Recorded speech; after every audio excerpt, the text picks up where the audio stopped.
It's only a model. Shh.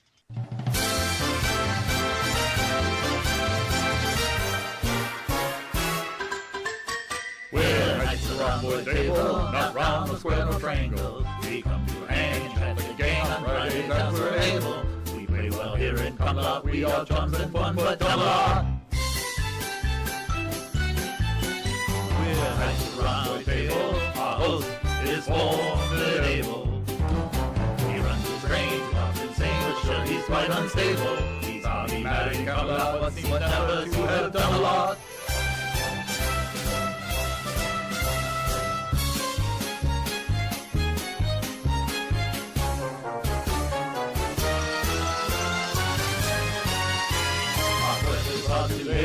Quite incomprehensible. Too wrenching and we have no plan but to sit and hear Dodge babble. It's a lazy time in Camelot. I have to shake my bum a lot.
This channel is a not-so-proud member of YouTube's all-encompassing special society of heavily overwhelmed layout enthusiasts.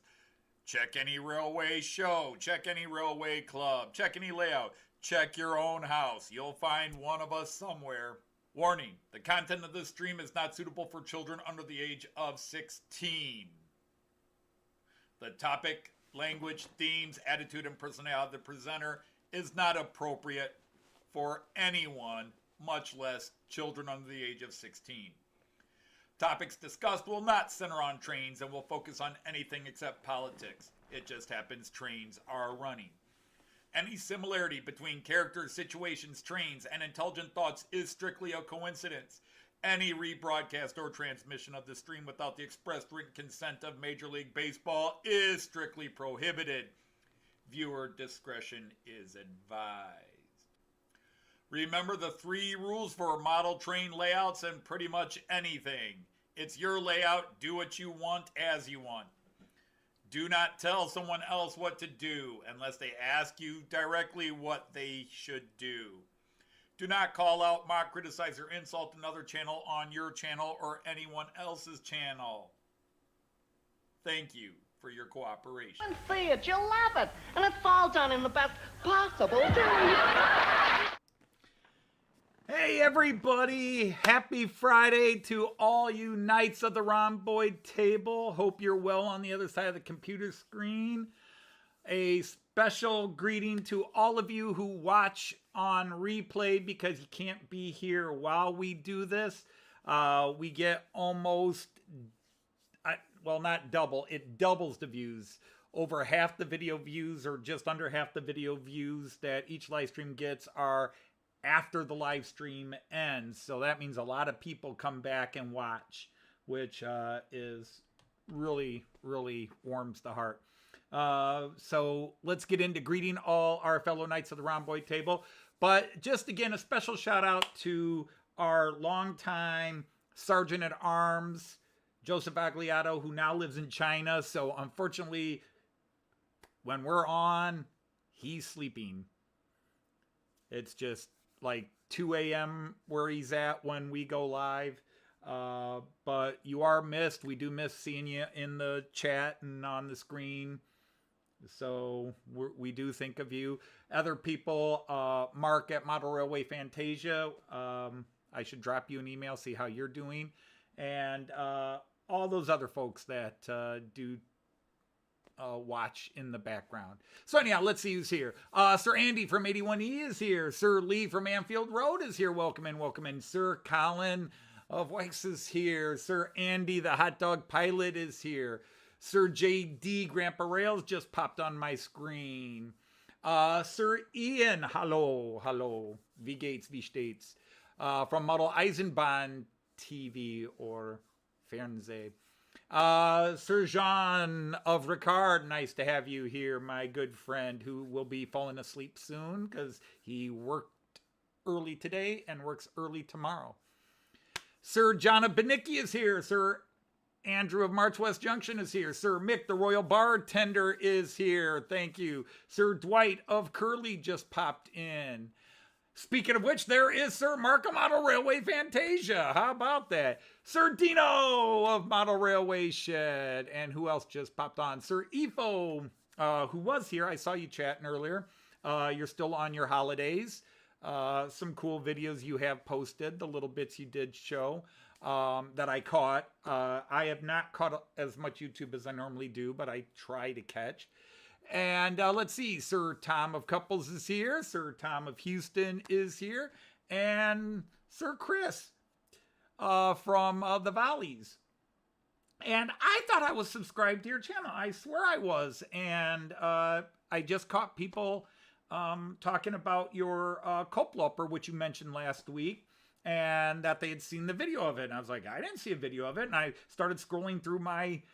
Wait, what did I miss? What did I miss? And then I went and looked and like, you're not on my subscription list. So, and no, I don't think Facebook, I may have meant to do it a year or whatever ago and just assumed you weren't posting anything. But yeah, sorry about that. You are such a good friend here and loyal friend of the channel. I hate to think I didn't subscribe to you in return. Yes, Coplopers are very cool. I regret, because I would have bought the KLM version. I really should have bought the Märklin KLM. I kind of regret it. Well, okay, I regret it. Not kind of. I regret it. I'm not going to feel terrible about it, but I wish I had bought it or pre-ordered it. And I didn't, because I was like, well, I've never ridden one, never been, and while some of them are still around, they're kind of, they're not technically Era 6, but that stuff. But then I've got plenty that isn't Era 6. So I had all sorts of stupid excuses why I didn't order it, and now I regret it. Hey, Sir Simon from SJ Train World. Simon Jensen, welcome in. Great to have you here. Yeah, so I'll check out your Coploper, but they're all cool. I don't care what company makes it. My friend Tom from Tom's Märklin World, he has a Coploper, and he bought one of the ones from Märklin or Trix, I forget which one, but he's also got like an old Lima one. And yeah, they're a cool train. They're just a cool train. So anyhow, what's been up this week? Not much. I am preparing to go back to work on the Fowler car system, and it's just, I'm going to try one more time with these read sensors, reset them, redo a couple of things, and then if it doesn't work, I'm just going to go with the static running. And by static, I still mean things will be in motion. They just won't go, because I've got the road and I want to put the road in place. I actually started putting it in place, and then I laid it in, and I went woo like that, because it's very hard to reach where I'm trying to put the road in. And yeah, that was one of the things that stopped me. I tried to peel it off, and it was ripping the paint, the concrete paint, and it was pulling the Viessmann strip out of the groove. I was like, I don't want to have to reset all that, and I may just have to rip it out and redo it. So anyhow, otherwise, the big news is, now Joyce went back to work last week, but only to set up her classroom and stuff. This week, she began teaching on Monday. So I haven't seen Joyce all week. I have not seen Joyce. Joyce, well, I see her in the morning. She gets up, starts getting dressed. I get on my bike, go for a ride. I come back. She's walking out the door. She's down the street. and because she walks to work, and she comes back in and she's up to the bedroom grading papers and running downstairs, and then if she does talk to me, it's just quick to let me know what I'm supposed to be fixing for dinner. You know, she gives me my daily orders. Or do I want to do something else? Blah blah blah. So yeah, it's been crazy to. This is my second 22, 23. Actually, it was my third summer since retiring.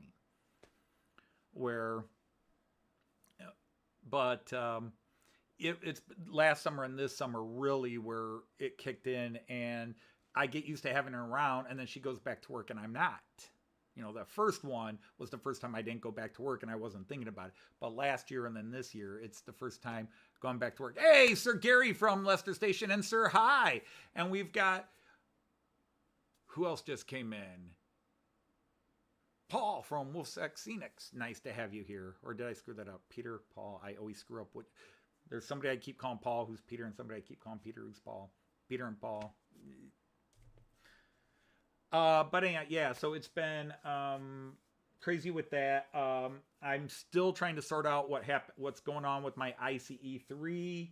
I took it apart, looked at the wires and everything. Didn't look like anything was not working, but it would run and then in the same spot. So I wonder if I started looking at the track. Is there something on the track? Because it was hitting the same spots on the track and then just and then goes and then goes. So I thought maybe it had a wire loose, but I'm not seeing one. And so I'm just going to have to maybe clean some things and see what's going on. There might just be the way the cats got on the table a few weeks ago, maybe there's something that's affecting it more than other trains. Speaking of trains, let's see what we're running today. No real theme here. The big theme is I'm running all my 111s. I now have 3 class 111s, so I'm running them all. But in lane 1, I call them lanes. In lane 1, we have BR218 pulling a German IC InterCity EC Eurocity unit, IC EC. And then we have my first class 111. This is the Piko one. This is the newest one. It's pulling a rake of the bi-levels, the DoSto, or DoStos as we call them for short in German. And did I see Steve is here? Which Steve is here? Oh, and Sir Tim of Dowd, the CEO, is here. I saw that earlier, but I'm just now seeing you type it on screen. I'm sorry about that. You disappeared off my screen there.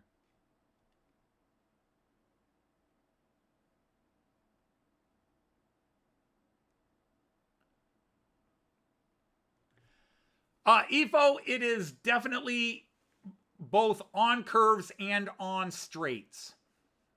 So that's why I'm really scratching my head, because I wondered if maybe one of the cars just didn't have a good connection, but it's even doing it on straights.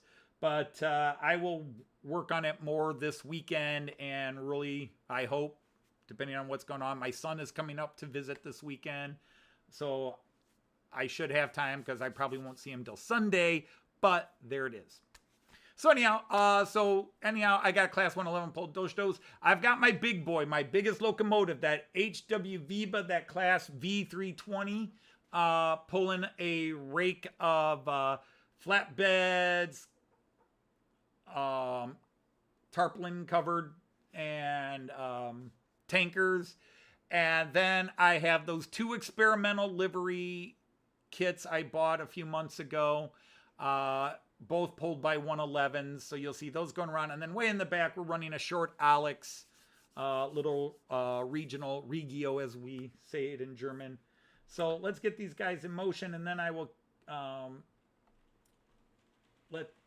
catch up complete with the chat and make sure I haven't done anyone or anything harm.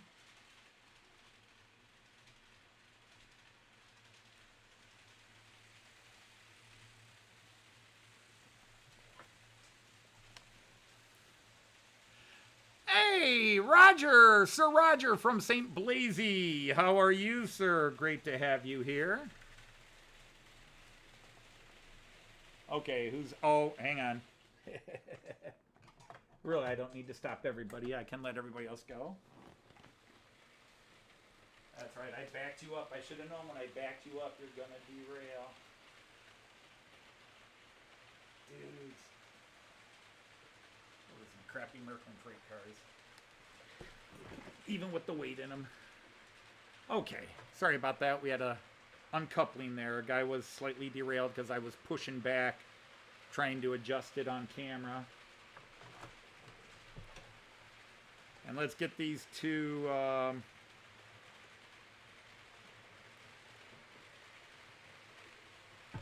guys in motion.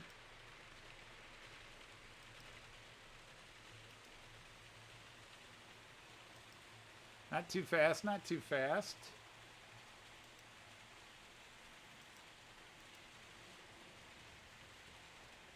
Okay. So I'm going to start with the... Oh, and let's not forget the guys on the floor.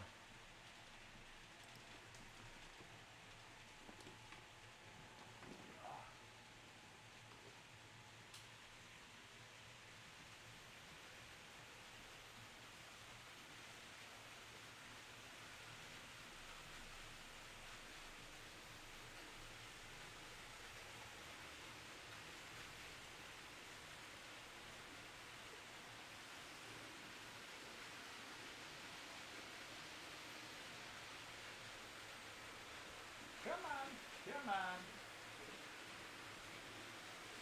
I really need to clean those up. All right, on the floor we're running the HST Swallow livery and the Duchess of, I think I accidentally wrote Hamilton, Duchess of Sutherland.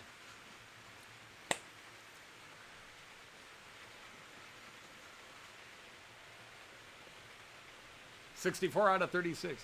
So anyhow, Mark says he's taken off. Well, I appreciate you stopping by and saying hello, Mark.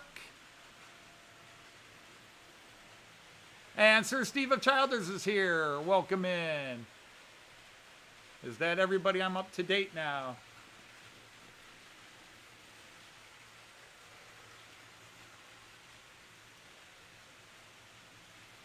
I think I am. Okay. So anyhow, just trying to figure out that IC3, but I didn't spend a lot of time with it. I've had plenty of time to work this week, but truth be told, I got distracted.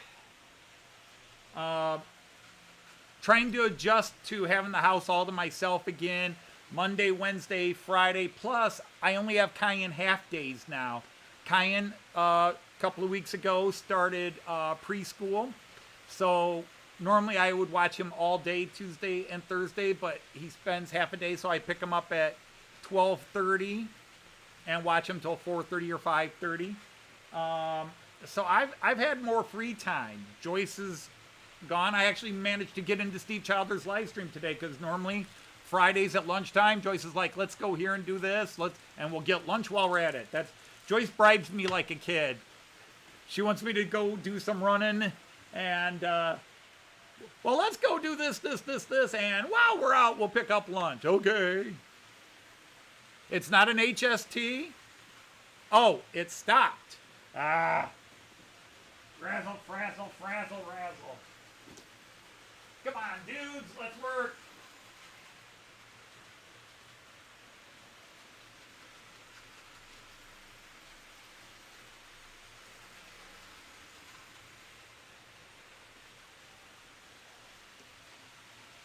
Dude, you were running fine yesterday. What's up?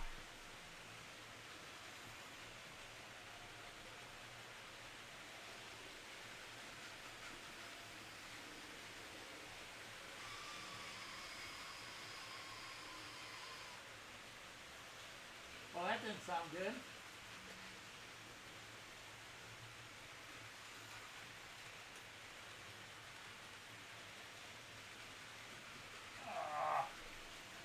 You were running fine yesterday. Why are you being so problematic today?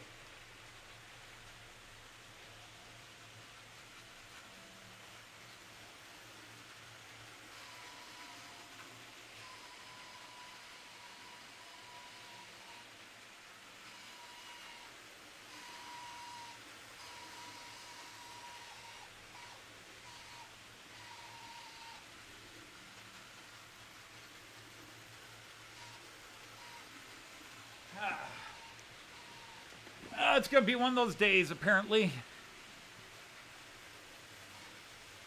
The motor sprocket needs some oil. Okay, well, I will attend to that a little later. That's what that sound is. Okay. I'll have to figure out where to hit that. I assume when I got it from Brian that it was, because, you know, he fixes these up, repairs them, and I know he preps them and repairs them, but maybe a 3-hour running session a few times since I got it, maybe it needs regressed. Hey, Sir Raymond of Legs is here.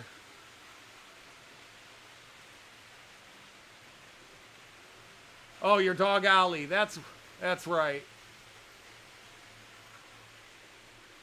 Yeah, I saw a picture on Steve Childers today, his live stream.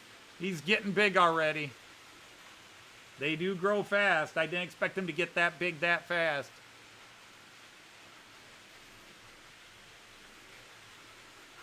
Well, hello, Sir Dave from Scott's Rails. Welcome in. Thank you for stopping by.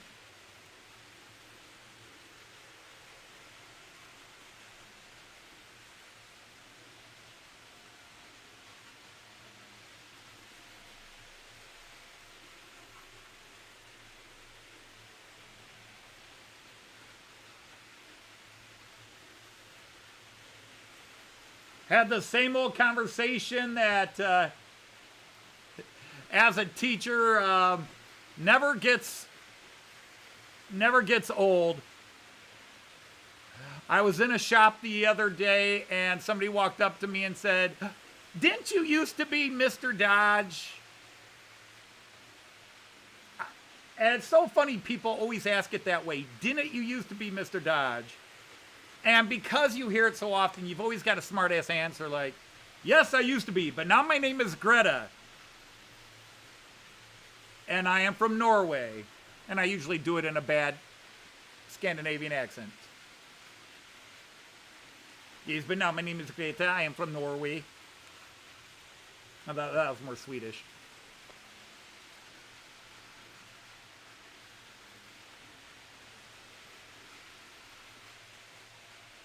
Yeah, Storm was the biggest dog I ever owned. She was 68 pounds, which is, what, just about 30 kilos? She was about 30 kilos as an adult, 68 pounds. And hello, Matthew Moore. Welcome in.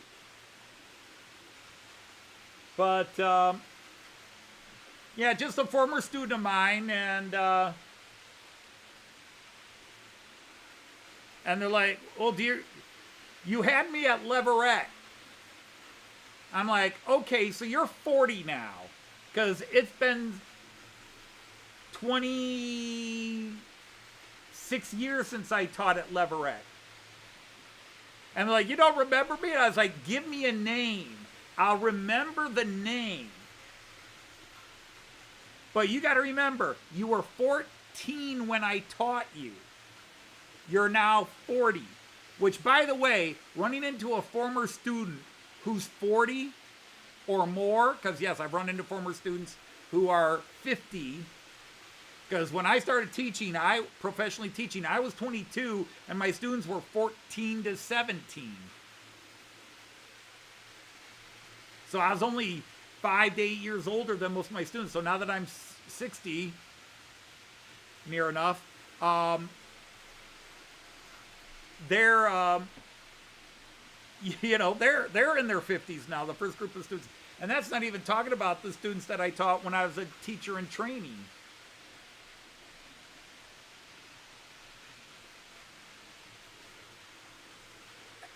Everybody's asking about that. No, it's not a new red, black, white. I should say everybody. Jean pointed it out when I was talking to him on the phone earlier. He's like, "I've never seen that before." It's like, no, it's always been in the middle of the consist. It's always been in the middle of the train. And it just, it's flying by. You're not paying attention to it. But because things are in a different order, it stands out.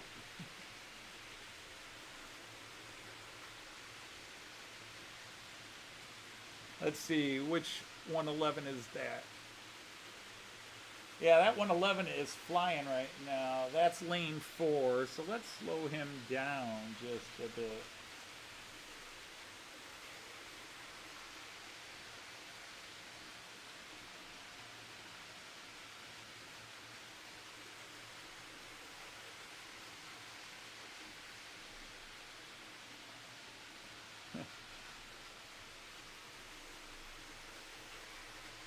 All right, maybe a little too slow, but come on.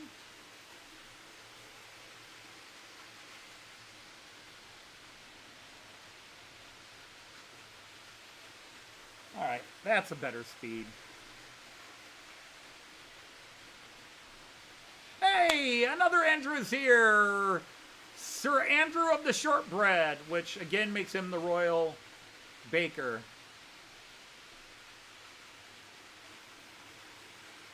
They still have 4-wheel coal wagons going around. I'm not surprised because they'll use those things until they fall apart. And by the way, Roger, again, I mentioned it in comments, but was very sad to hear that you had a fall and cracked some ribs, but you're obviously on the mend.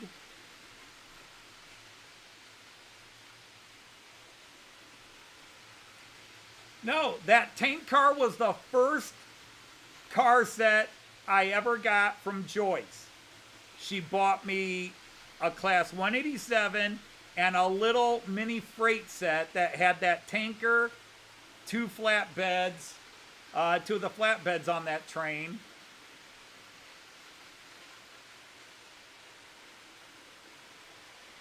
And Sir Carl Brond is here from Bangotcher Junction. Great to have you here.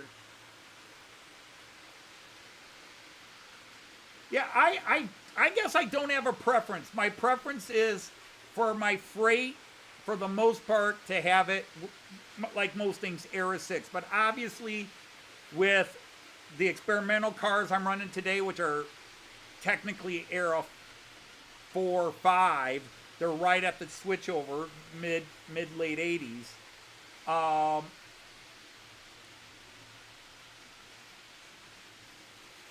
And I suppose with a couple of my steamers, it wouldn't be out of hand to get some really old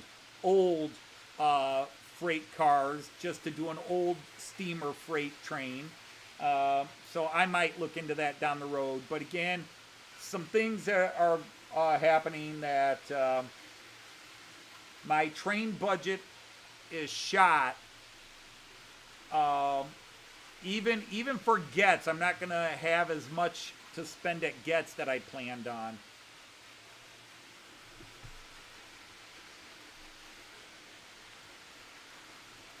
We weren't expecting, to buy a new car. Even though we talked about it, it wasn't definite we were going to buy a new car, and we bought a used car. We didn't buy a new car. We bought a used car. And we definitely wound up putting between the 3 cars, the one we passed on to our daughter, my Charger, and the new car, about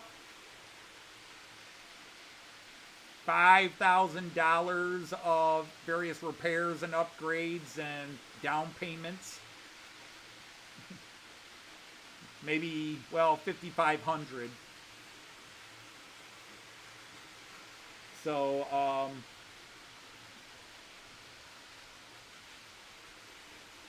for the first time in a while, like in 4 years, Joyce looked at me this week and said, "Don't spend any more money until payday."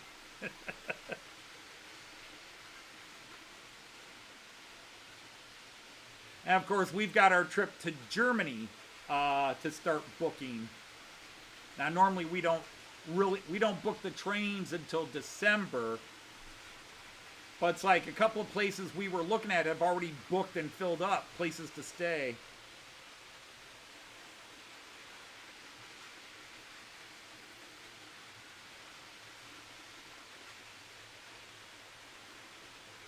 I would believe that, Raymond, that there's still 100-year-old, 130-year-old pieces of stock still in use. Again, gosh, I hope it doesn't sound regionalistic, but especially the old Warsaw Pact nations, you know, a lot of the locomotives, anybody who watched my friend Artie from Australia, if you watched his live stream, Wacky Weekend last Saturday, he was talking about Bosnia. And Artie fought over there. Artie was in the military over there in the 90s.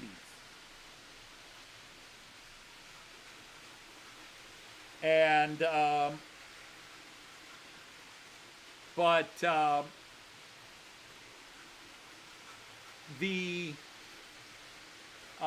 lot of the locomotives, and they still use a lot of steam, but a lot of locomotives are hand-me-downs from Western Europe.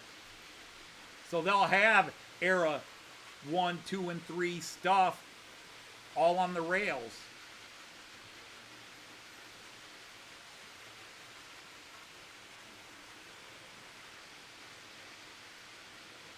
The weathered China clay tank. I don't have a weathered China clay, unless you're talking about somebody else's. Deutsche Reichsbahn in Bulgaria, Serbia, and Hungary. Yeah, Raymond, absolutely.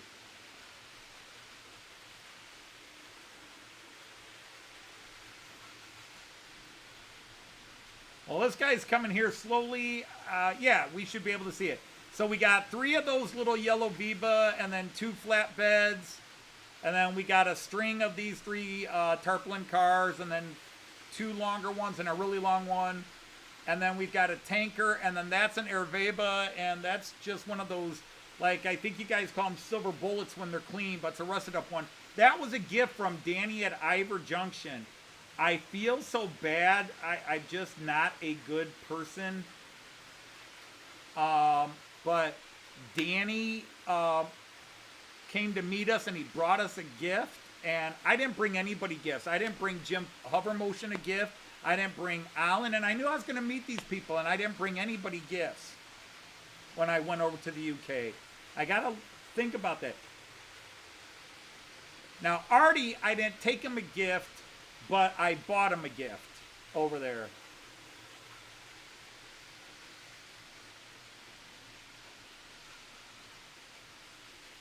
Is that technically ECE? Let me go to the 11 lane. Quick, where's the 11 lane? It's going to come around. By the time I find 11 lane, it's going to be gone. Because it says their verba on it.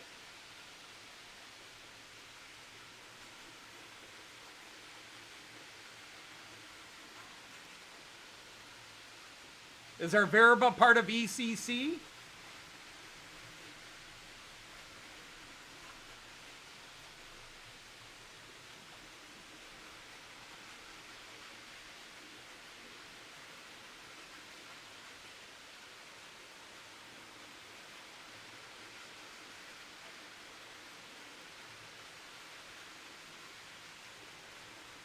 Because it says their verba on it. Get out of the way, get out of the way. Come on, get out of the way. Get out, you son of a beehive.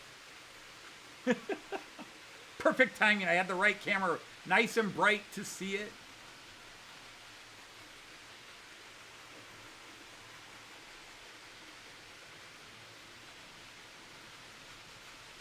It's just... Right now, every time I try to show it, there's going to be... Oh my gosh. But it doesn't say ECC on it. It says their verba. Hey, Sir Andy F. Dobson is here.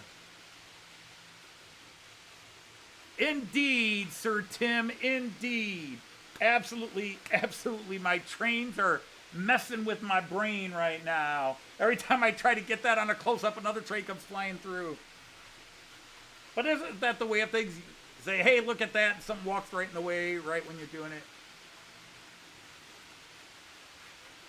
Ah, okay. Thank you, Ifo. I did not know that. I just assumed it was...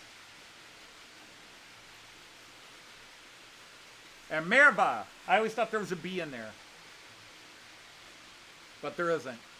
I've got a clean one and a dirty one. So when they're bent like that, that's automatically China clay. Okay.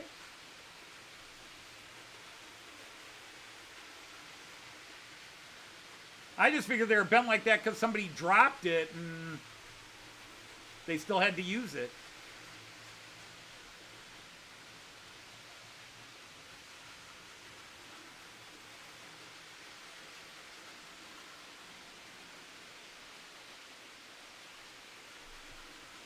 See, I thought GATX was Georgia, Texas Oil Company. Oh, I want to see something here. I did something. I want to see if this works. Not as well as I'd like. Well, hello, CMD. How are you, sir? I put a light in this corner, hoping that it might, because this is the one angle where everything's really dark and you can't really see the cars going by. So I put a light there, hoping it would make that a little brighter when the cars go through. Of course, well, here comes a car coming through.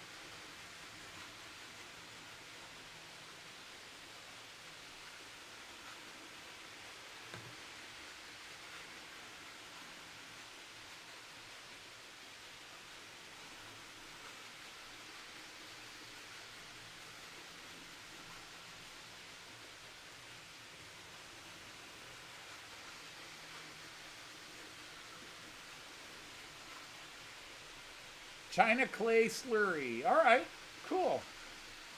See, I did not know this. Thank you. See, I just assume Ermava or Ermerva, I wouldn't know which way it gets pronounced, where the stress syllable is.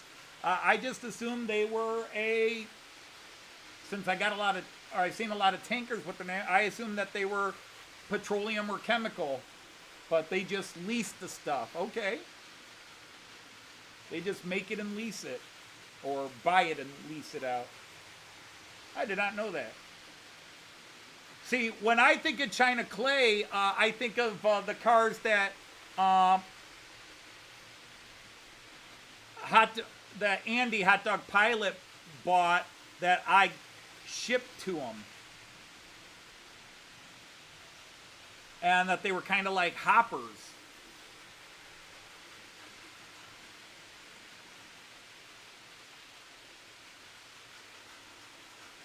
Because my limited knowledge of anything train related is that basically there are specific types of tankers and hoppers for different materials. Like there are specific tankers for specific chemicals, like oil tankers and other things. Yeah, you see tankers that are oil, or it could be water, liquid. But even like liquid nitrogen, I think the tankers are different. I don't know. Is a liquid nitrogen tanker and a oil tanker basically the same thing with modifications for dealing with the different chemicals inside? Or is there a very different construction process? Yes, Artie, I freely admit it. Hoppers are kangaroos. Hey, Sir Greg is here. Yes. Lord knows I've made that hopper joke plenty of times on this channel over the years.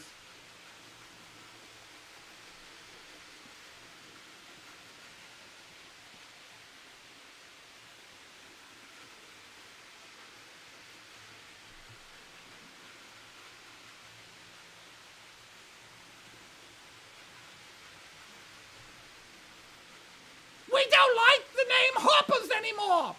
We prefer vertically gifted. Thank you very much.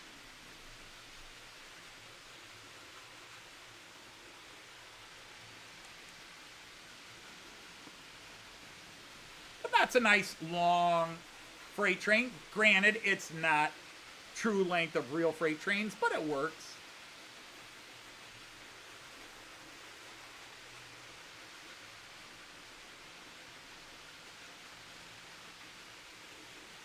Gas tankers always have orange stripes, which that I'm familiar with. But what I'm asking is, I mean, and different companies can make different type of tankers. Well, hello, Sir Artie. How are you doing, my friend?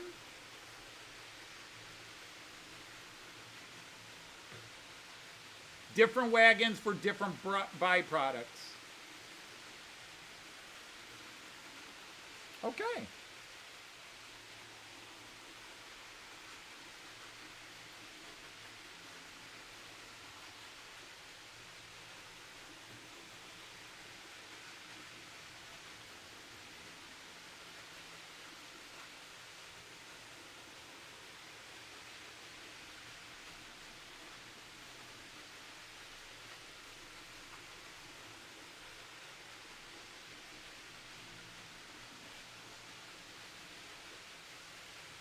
These cars going in front of you right now are from Hobby Trade.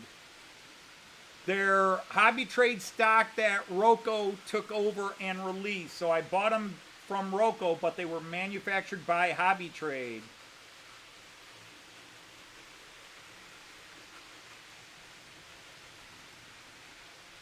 Well, it looks like the HST is now living up to its name. It got its flow going.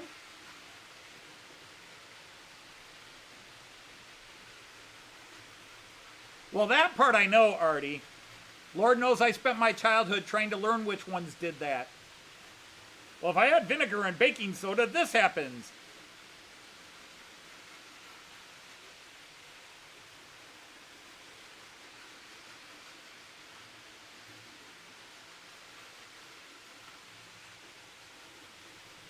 Used to watch Mr. Wizard videos as a kid and decided to try that stuff at home.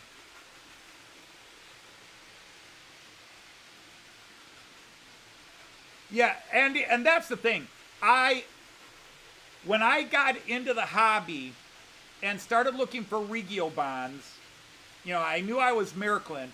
I came across somebody had a Märklin locomotive, and I hadn't bought my first metronome, because actually the metronome I have now is my second metronome.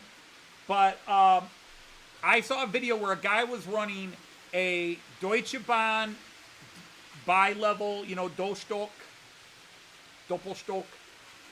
And if you ever hear me say DoSto or DoStock, it means bi-level. Do is short for Doppel, which is double, and Stock is level, so double level, bi-level. But anyhow, but they were pulling Hobby Trade. And I already had my Märklin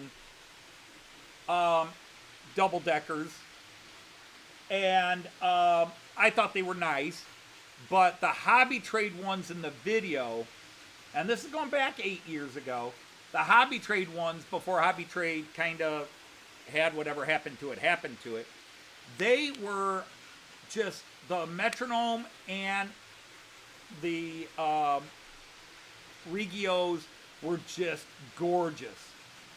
I had never seen such sharp cars. And the thing is,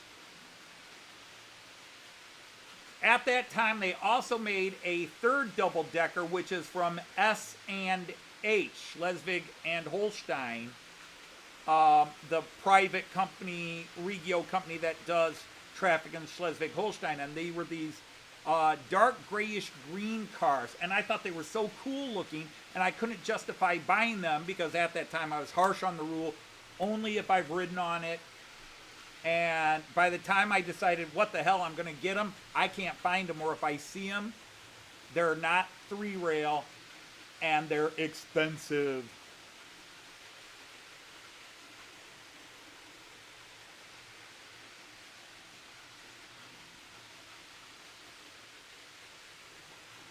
Well, there's the thing, Roger.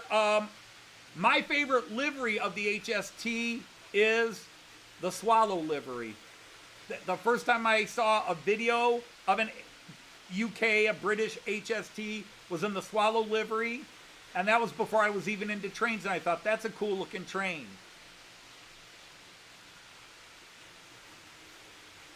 Oh, Suda Express is really expensive.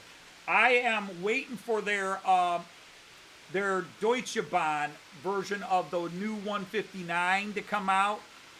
They've released a lot of variations of it, and the 2-rail version, but the 3-rail version has not been released yet, of the red Regio version. And wow, is it gorgeous, and I want it. But man, if I bought it, it would be the most expensive locomotive I've ever bought, and that includes the Viba here, that Class 320.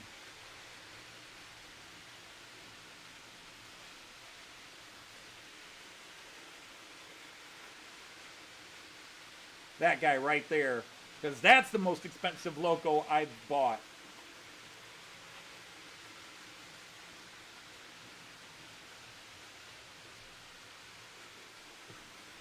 That was the big bit with the trip to Germany.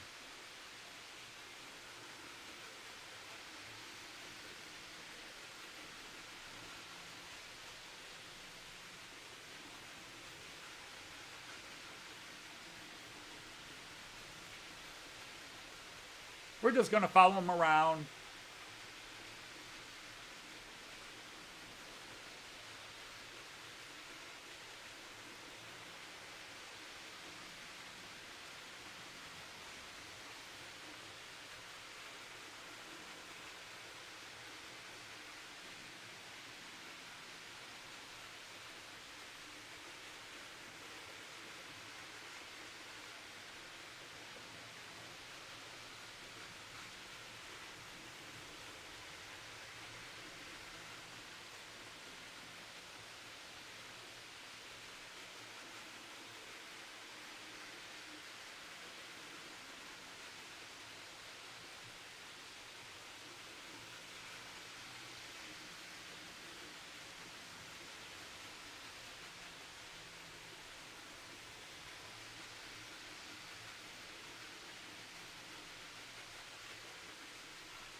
Yeah, Hag, H-A-G, is very expensive.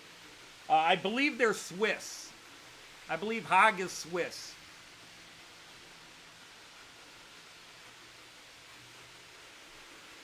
But yes, Hag. Who else? Gutsold. Gutsold is expensive.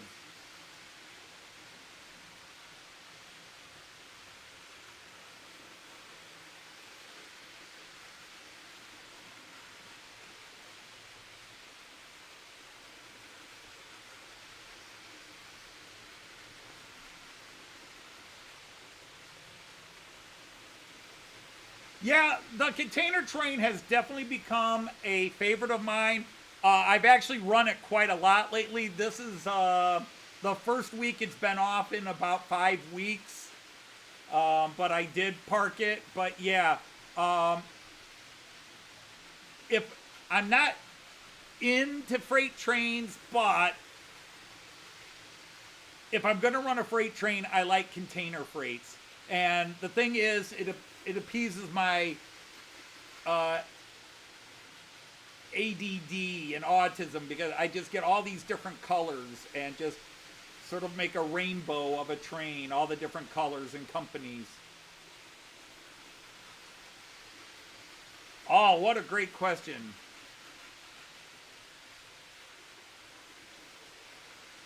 I would say the Czech rail, not the Czech, the Austrian Railjet and the ICE-3. But since this ICE-3 is my second ICE-3, I would say the Austrian Railjet maybe by far has the most mileage of any loco and train on my layout. There were times where I'd run that Railjet every Friday for several months in a row, and then I'd finally park it for a day. So yeah, I don't think I have to think too hard. I don't think I have to think too hard. How's that for a sentence? But yeah, that's a great question, Tim.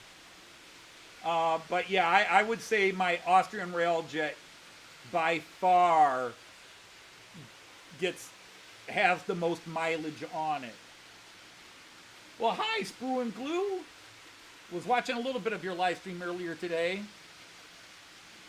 So if we're going specifically Loco, then the Taurus, the Austrian Railjet Taurus, has the most mileage on it. And then since I got it, the ICE3 is number 2, maybe tied for number 1. And then everything else I just keep in rotation. So I try not to run certain trains too often. Now, since I got my BR50, as a steamer goes, my BR50 probably gets more mileage than any other steamer. Because I really like it. It runs great. It's a strong puller.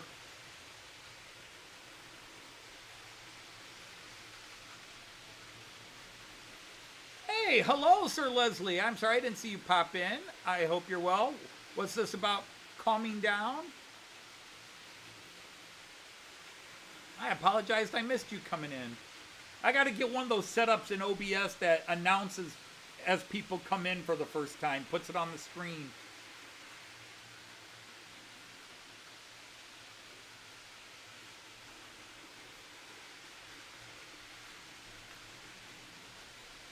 EFO, if it does, I've never heard about it. So I can't say yes or no to that. All I can say is, whoops. No, I can say more than whoops. Is I have not heard that it does. Now, I know some of the programs like maybe JMRI and some of those will keep track of miles traveled. Because that would be interesting, how many actual miles have some of these trains traveled, locomotives.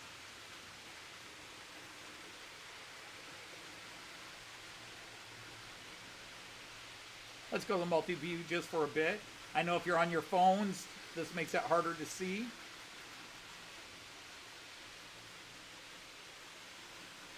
You've been left to your own devices. Yeah, that's actually, Leslie, I don't want to compare, but that's how I've been feeling this week. Since Joyce went back to work full time this week, and I haven't seen her. She is just full bore on work. She's got so much more work this year. She's got almost double the kids in her class this year as last year. She's helping a new teacher, a temporary teacher, because the teacher she's supposed to be working with is on maternity leave. And so this other teacher's got some experience, but not in 4th grade. So Joyce is kind of trying to do her thing, but just make sure this teacher feels comfortable to do what they got to do. Cheap smoker alert. What's that? Snorker. Oh, cheap snorker. I said smoker. Yeah, that's all right. I'm just glad to see you, Sir Roger. It's always an honor and a pleasure to have you here.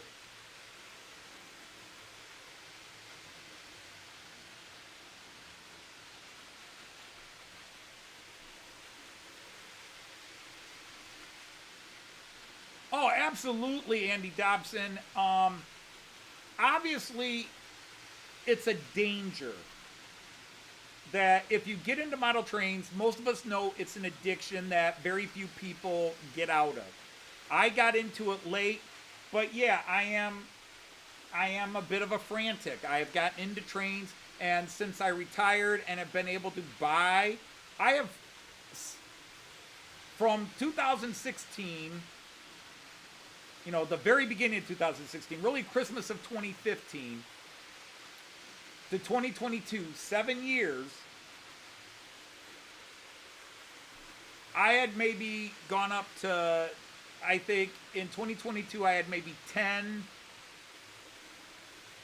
to 12 locomotives and trains. Since 2022, I'm up to, I got to be closing in on 40. Well, I know I've got more than 40 locomotives because my mobile stations These can hold 40 trains, and I've overloaded them. They can't. I'm beyond them. I have to delete. I have the last space, and I save that for whatever train I don't run a lot. I delete it and add the other ones. So the last space I just rotate for the live feeds if I'm going to have them in that position. I have German trains from 3 countries that now don't exist anymore. Which 3 countries are those?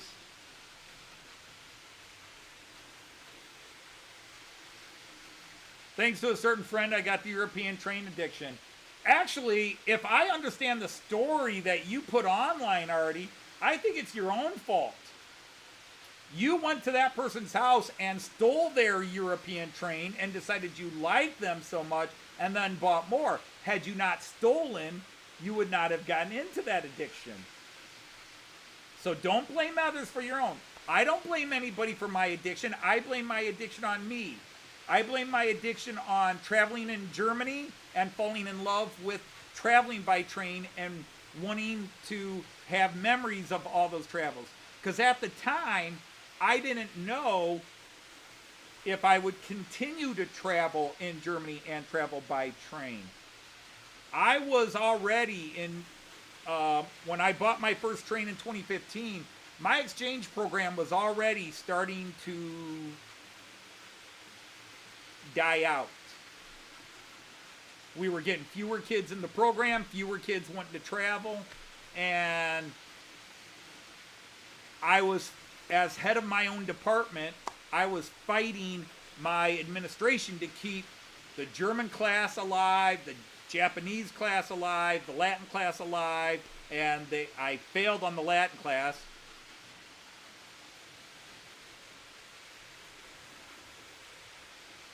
All right, did I see High is taken off? All right, you have a great what's left of your evening, High, and take care. We'll see you wherever.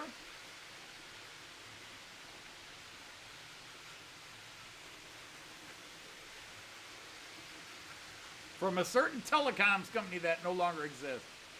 Oh, Prussia, Bavaria, and the Palatinate.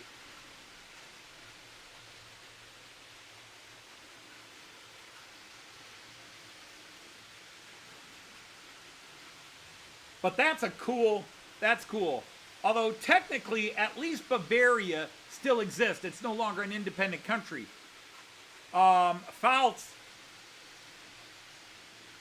is still there. Rhineland-Pfalz, of course, the Palatinate, but it's mixed with some sections of the old Kingdom of Württemberg, which kind of got split between Rhineland-Pfalz and Nordrhein-Westfalen and so on. But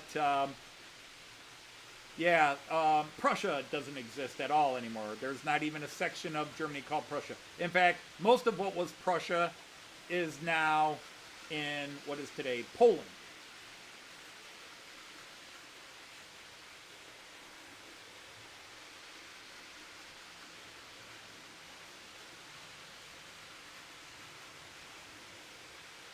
So I guess I've got one train from a country that doesn't exist anymore since I have that Prussian train. Hey, Sir Edward is here from the Happy Valley. Nice to have you, Edward.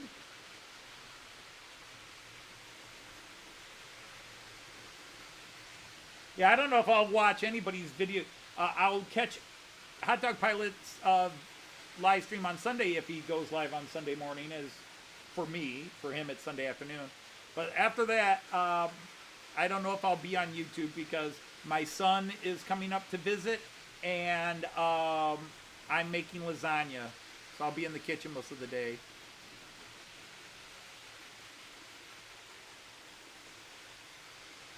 Oh, that's interesting, Efo. That's cool to know. Well, that's the one thing. Bavaria was always rich. They weren't huge, but they were rich. They had a lot of money. And the thing is, Bavaria is still rich. And the reason they're rich is because of the one king they deposed. King Ludwig II. And again, if you ever go to Bavaria,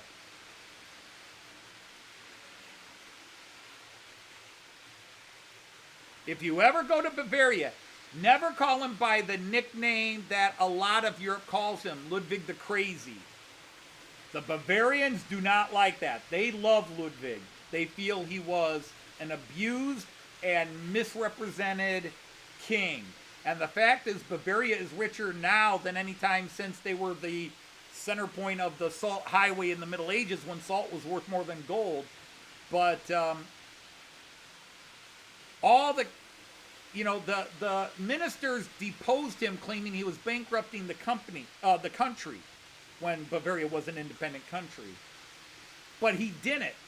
He didn't spend any federal money, government money, on his castle projects. He bankrupted the von Wittelsbach family. He bankrupted his family because he was building all these castles. His ministers used that as a public excuse, but deep down it was because he was not focused on the job of being king. He didn't even want to be king. He wasn't focused on the job. And then they deposed him, locked him in the tower, and then he went swimming and drowned, which is very weird because he was an expert swimmer. And there's rumors, and more than just rumors, that there was an autopsy done where it was expressed that he had 2 bullets in his back. In other words, it was becoming too much of a political embarrassment, so he drowned after 2 bullets were put in his back.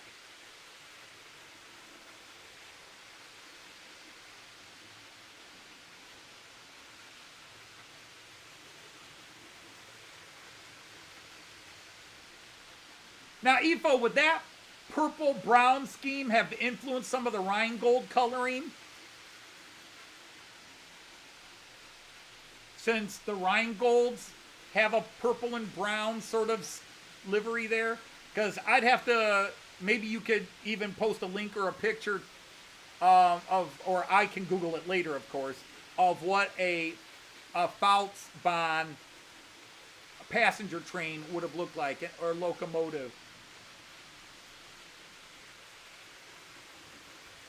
No, Ludwig was deposed and locked in a tower on the Starnberger See, and then he drowned under mysterious circumstances. The mysterious circumstances are he was an expert swimmer. And Starnberger See isn't that big that you just swim off and suddenly drown. But he also drowned with a buddy of his who also mysteriously drowned at the same time. Well, welcome in, Delmarva. I thought you've been here before, but I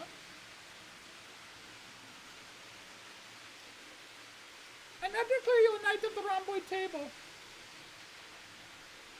You're now blue. Welcome in. Thank you, thank you.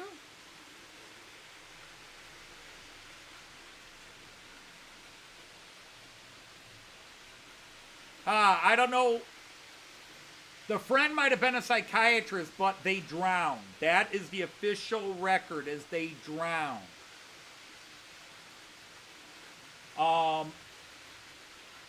Now, there are variations of that story, which is why you believe it's fake. One of them is that he and his buddy went for a walk and decided to go swimming and drowned.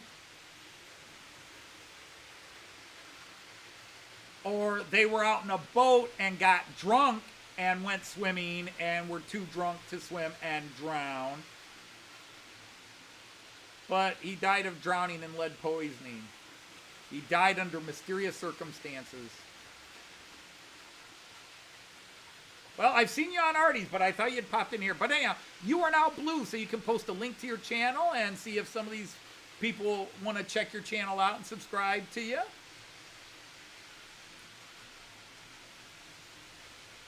But, yeah. But the thing is, all those crazy castles he built, they get billions of dollars in tourism to Germany, but specifically to Bavaria. Neuschwanstein, the most visited site in Germany, or sometimes the second most visited site, because Miniature Wonderland for a few years actually became more visited than Neuschwanstein. But last year, Neuschwanstein reclaimed the #1 position.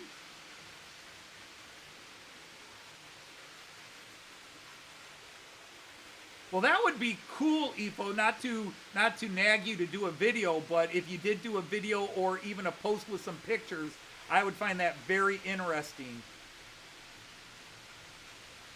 Dino will be right back. He went swimming after he had dinner.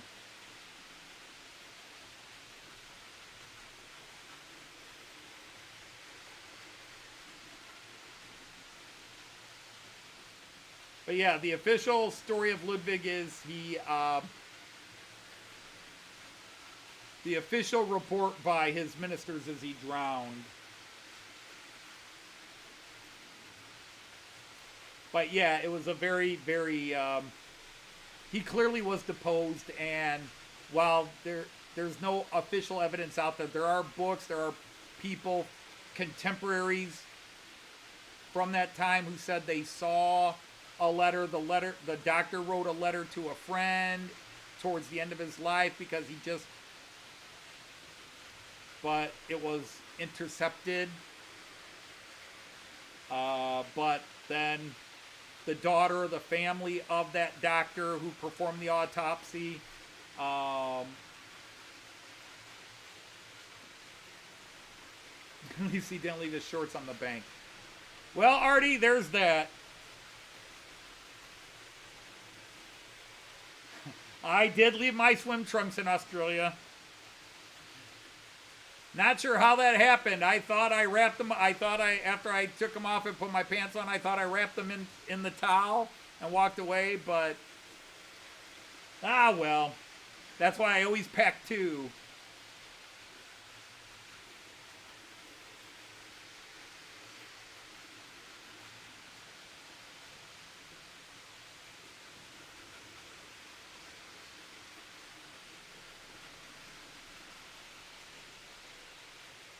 The progress of the English layout. Where?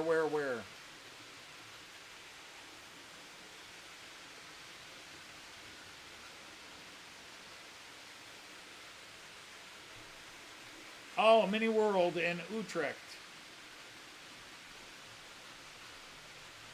Well, that's one. Went swimming after the torpedo hit. Yikes.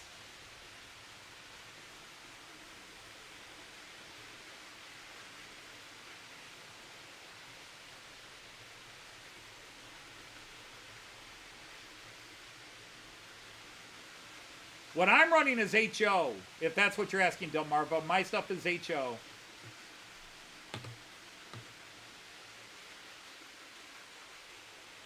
But I am lucky I have a really big basement in a relatively small house.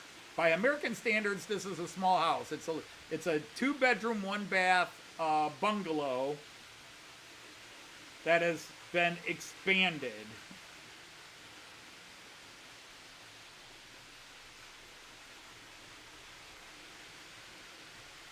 But yeah, I am lucky. I do have this very large basement. Had I built this layout differently, I have actually more footage I could have used but didn't. And then I have a bar back there that we never used that has just been a storage. It's been a dumping ground. That's where I do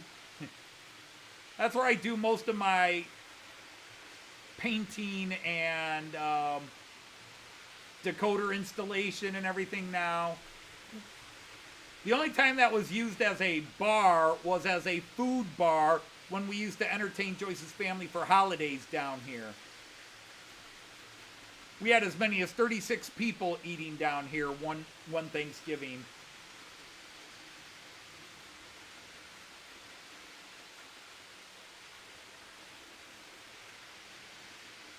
So is summer officially over in the UK now? A German 210-0. Yep, no drinks. Joyce and I have very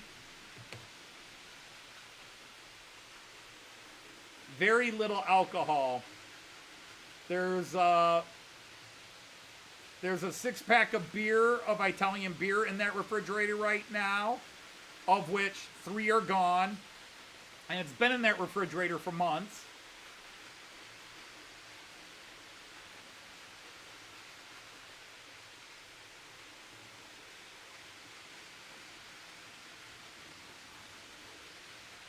Then I have 3 bottles of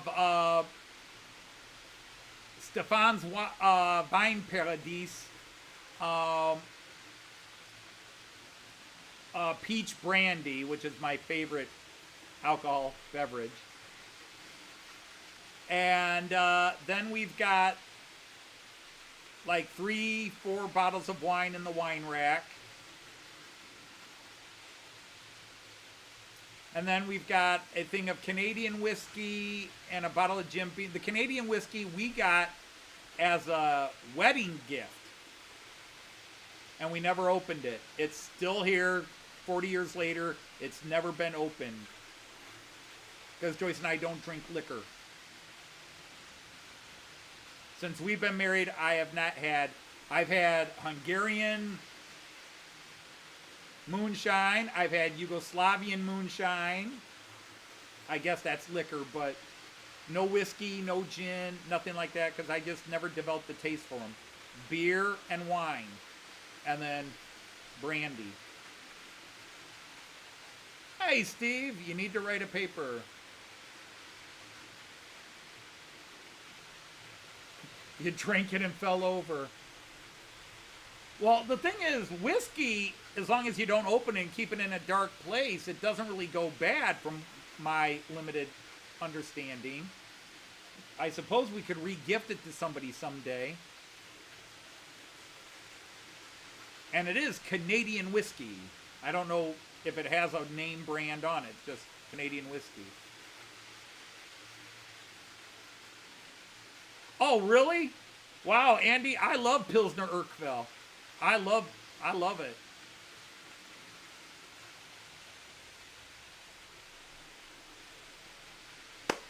All right, Dino, what a brilliant question, so I will answer it.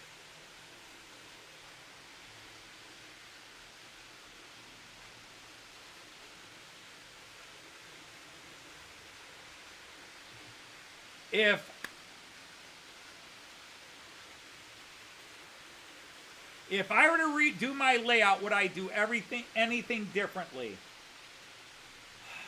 Yes. And it'd probably be smarter to do it.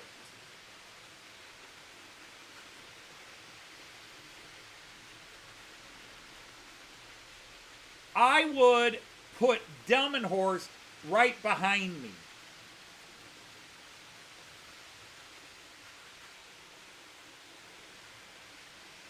All right, I'm going to make you guys travel sick, so let me apologize now. I'm going to grab this camera and try to move it.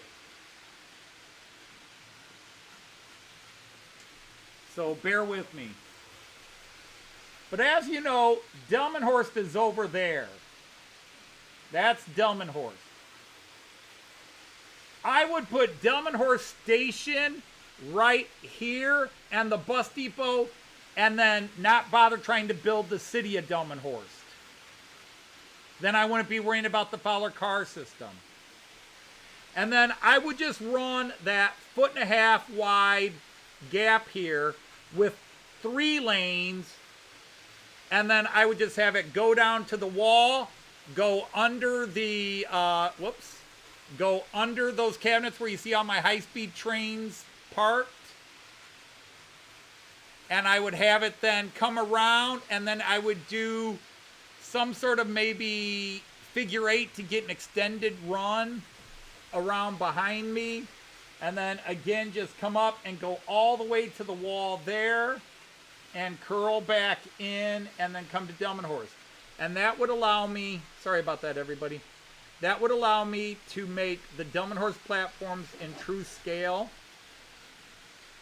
If I get that right. It would allow me to make the Delmenhorst platforms in true scale. I wouldn't be fussing with a lot of things. I'd have more open space here to maybe set up wargaming tables and things like that.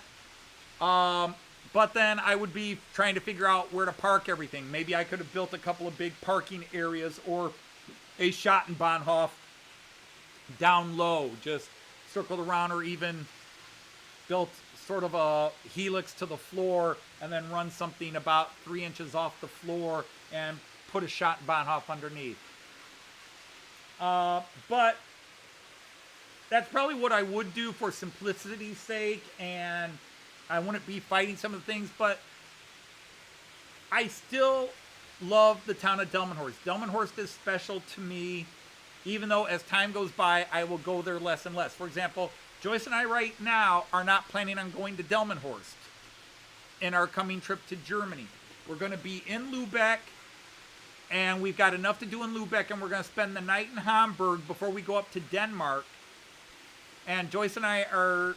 So we do not have plans on going to Delmenhorst. We might change. We might, the morning we're going to Hamburg, we might say, hey, let's go down to Delmenhorst before we go to Miniature Wonderland. But right now we don't have plans. But it is special to me. Delmenhorst is my adopted German hometown. I am an honorary citizen of Delmenhorst. I am very tickled with that honor. Hey, hello, 2 Rail fans. Thanks for popping in. Saw your video today.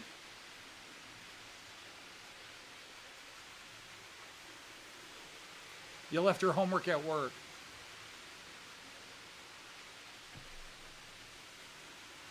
Yeah, beer can go bad. Artie, for sure, beer can go bad.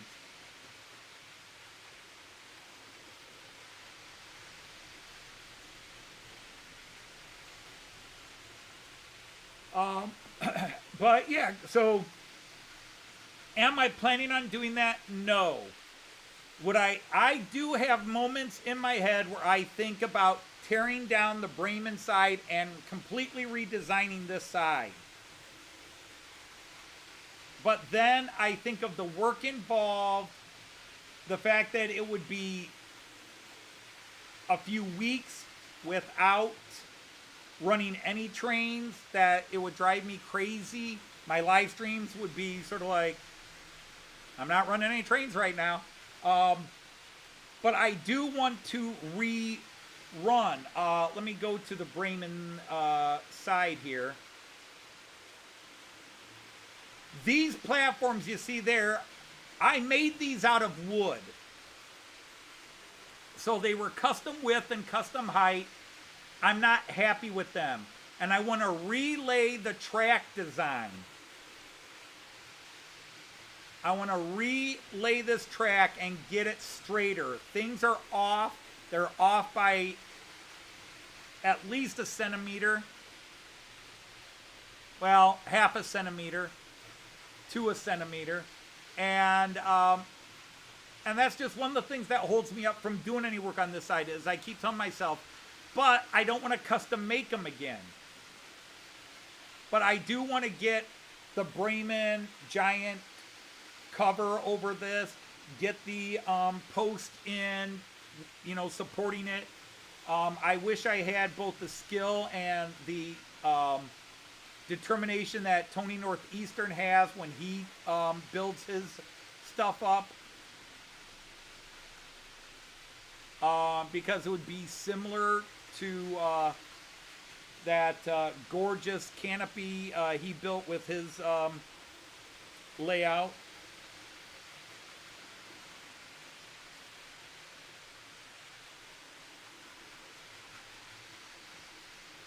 A Saxon and bluish green. Now that one I know Saxon bluish green. Whisper and Tony. I love Tony. He along with Paul from Galgrim Hall, and there's somebody I miss. I know he got busy and he started doing work for other people, and he hasn't posted in a couple of years, but Paul at Galgrim Hall and Tony Pinnels from Northeastern are two of the best scratch building, custom building guys in the community, and that's saying something because there's a lot of guys that are great at that. But anytime they post new stuff, I gotta see it, because Tony especially goes into such detail where he doesn't have to, but he wants to. Yes, Edward, when I change,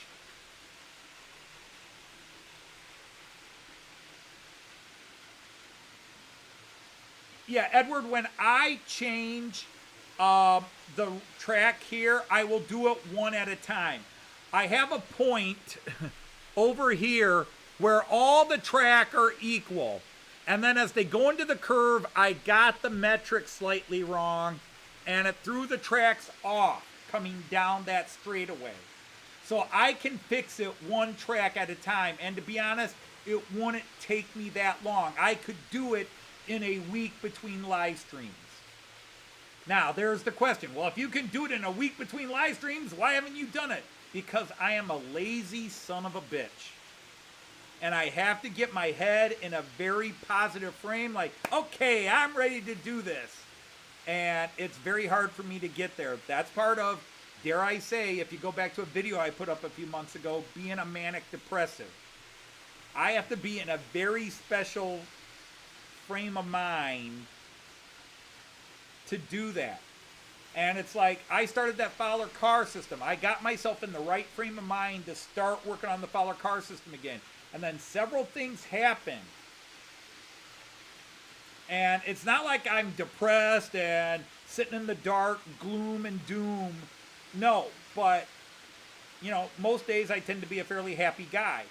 But to do something like that, I do have to be in a very specific frame of mind, and it's very hard to get there. And I can go months, even a couple of years, where I'm not in that straight frame of mind, and then something can happen and I lose it. And you add that to the fact that I am basically kind of lazy. That's why I run these trains. I buy new, for the most part, high quality trains, and then I don't have to be fidgeting with them.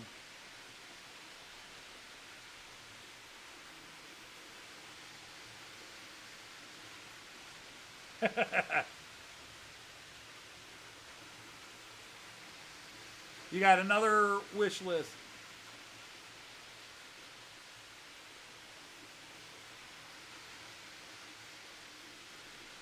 And yeah, and you know, and the funny thing is, when I posted that video, I wasn't talking about how, you know, my manic depression was burning me out. I don't burn out. I mean, that's one of the things. I can keep my frame of mind to a certain point. I always look forward to my live streams because I'm not trying to, you know, so many people, when they do live streams, they feel obligated. And boy, this is not critical. This is jealousy on my part. They feel obligated to put on a good show. I'm going to do these trains. I'm going to work on this. I'm going to show people what I've done here. And I don't have that.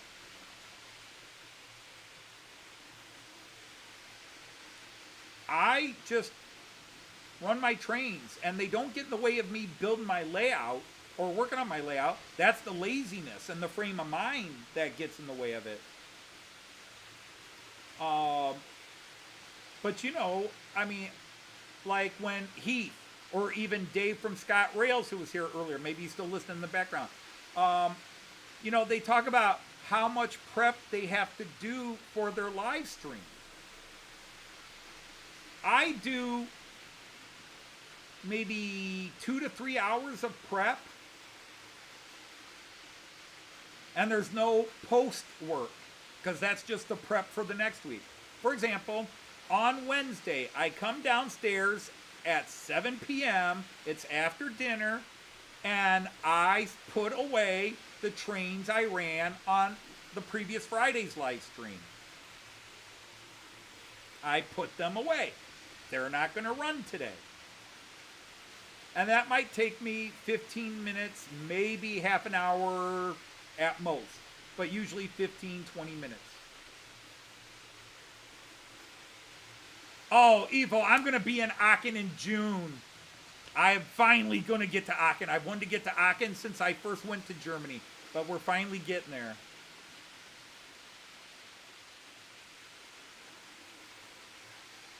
Yeah, Artie, I know, and I'm sorry. But anyhow, to go back to that train of thought there, train of thought.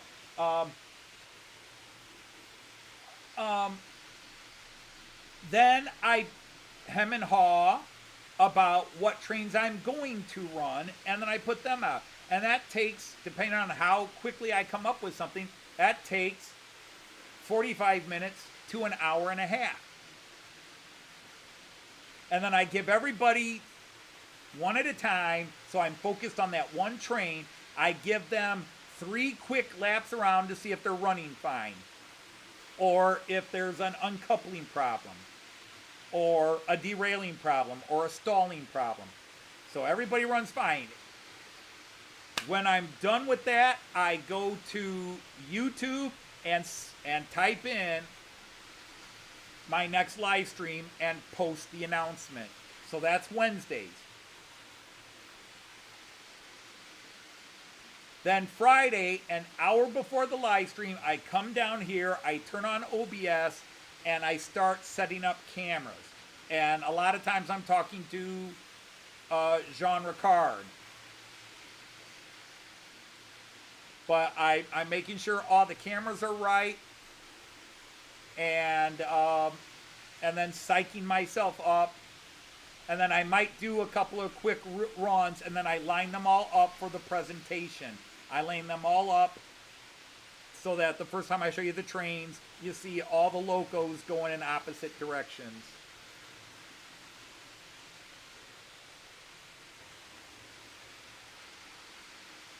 Your bucket list would be a rail tour of Germany.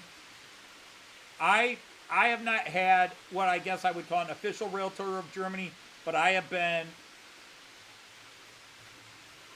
after this 2026 trip, or 2025 trip, I'm sorry, next June's trip to Germany, the only area of Germany I will have never been through or in really is the Saxon-Anhalt area, Erfurt, Wernigerode, that area.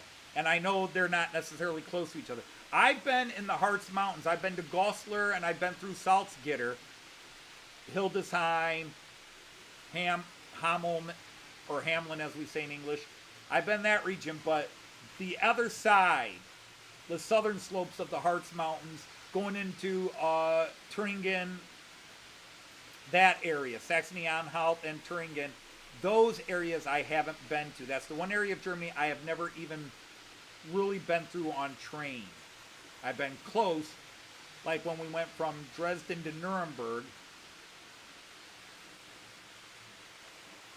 but not quite.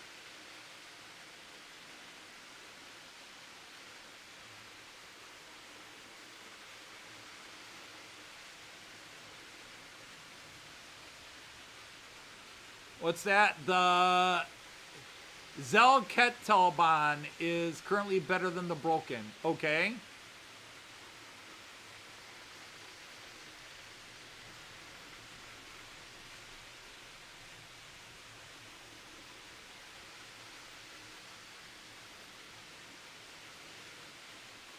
Yeah, Andy, I do clean the track. I run my track cleaning cars about once every 3 months, and then at least once a year. I try to do twice, but I'm not always that good on it, so it might be twice in a year and a half.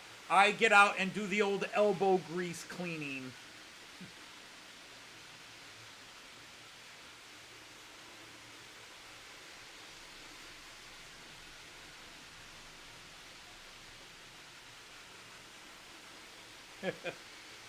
Oh, I've been there. Like when I would do writing, creative writing especially, if I would leave even a week, whenever I would creative write, like write a short story or mostly write poetry,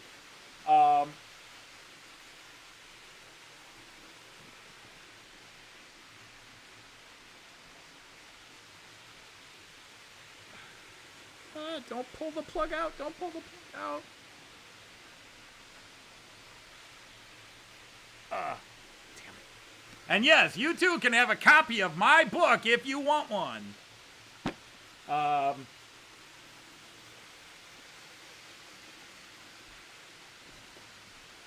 But that was published 20 years ago now. 21 years ago now. And it did so well, they told me just to keep the second book to myself. Nah, we took a hit with that one. But when I would write, I would try to finish whatever I was writing in one sitting. And maybe tweak it later as I would reread it. Because my attitude was it's like a river, stream of consciousness. You got to let it flow. You got to let it flow until it reaches its end. And then you can go back up and build irrigation ditches or build banks to keep it from flooding or whatever. But I always felt that if I started something and said, I'll finish it later and come back even a week later, I didn't have the same vibe and it became disjointed. And I do that now when I write parody songs. I look at some of my parody songs and I wish I had sat down and just gone back and fixed this line or did this line differently. But the amount of work to go into something that isn't going to make me a dime limits me from going too hard with it. Good morning to you, Monsville. Hope you're well.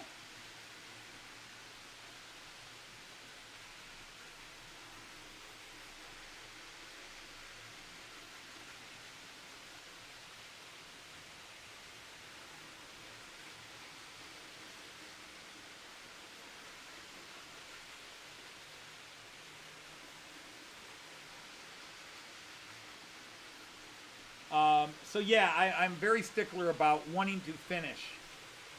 Now, when I had to write research papers in high school and college, that was different because I would finish a certain thought or a certain point I was making, and then I could leave it and it wasn't a big deal. But creative writing, no, I really want to finish it.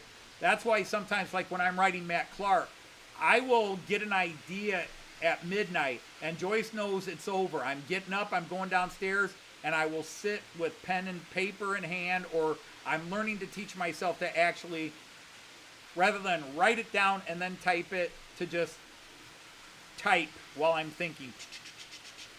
And get it all out. And I'll write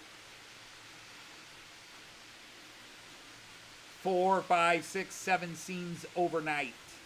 It just comes, and then I will go back and reread and tweak some things, change some lines, but the basic idea of 5, 6, 7 scenes can be written out in one night. Well, welcome in, Floyd Robbins. Thanks for visiting us. Let's knight you as a fellow knight of the rhomboid table. And I declare you a knight of the rhomboid table. Welcome, Sir Floyd. Already on top of it before you could type it there, hot dog Andy.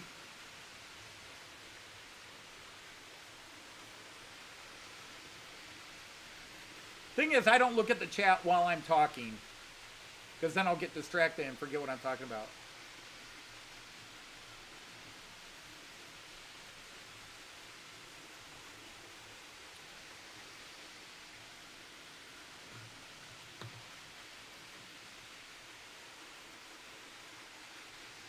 But I'll say all three of the 111s are all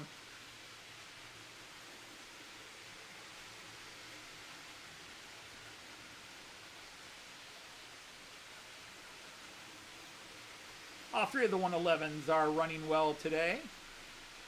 So Floyd, if you want to pop the link to your channel, you can copy it and paste it here in the chat now. You have that power.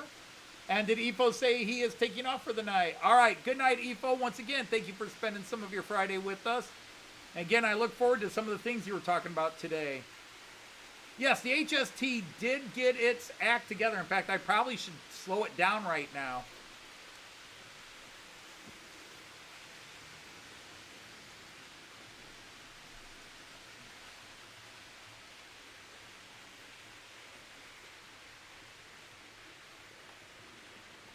There.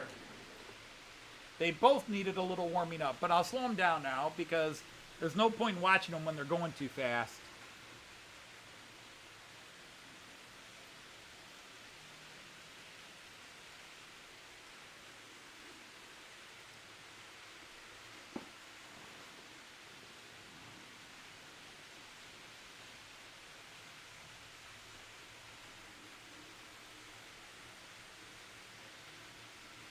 Sadly, we did just pass a milestone looking at this camera angle today.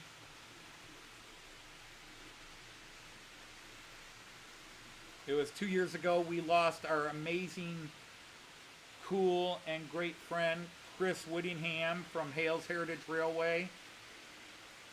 To be honest, anytime I run this live stream and I go to this camera, I see that and I think about him, but he died August of 2022, about 6 weeks after Joyce and I had spent a day with him in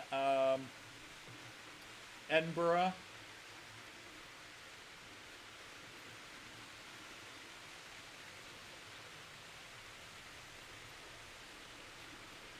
Yes, and I am really considering getting that one, Raymond. That was, it was used, what was the state? It was the Ruhr area was using it, the Ruhrbahn or whatever it was.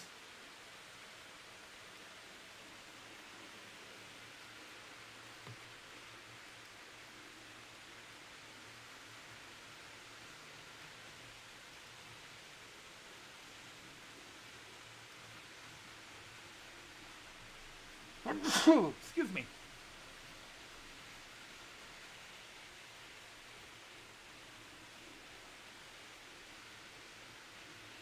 Yes. Good morning. Good morning.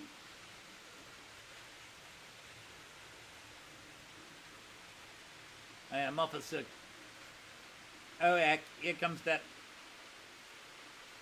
Englishman who thinks he can speak French.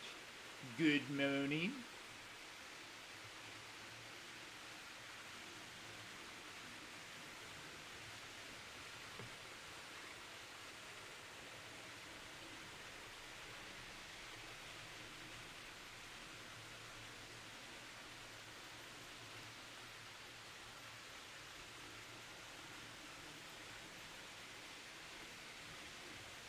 Bless you, wee cotton sock, Anthony. Oh, thank you. It's big. It's big, and it's based on the city of Delmenhorst, although I've got a lot to do on Delmenhorst. Now, the funny thing is that big open area is actually a big open area. It's the bus depot. I just got to put the road in and then the little cement hedge things in, which I need to design and print up, or maybe steal off a Thingiverse and print up. But I want to get the road in.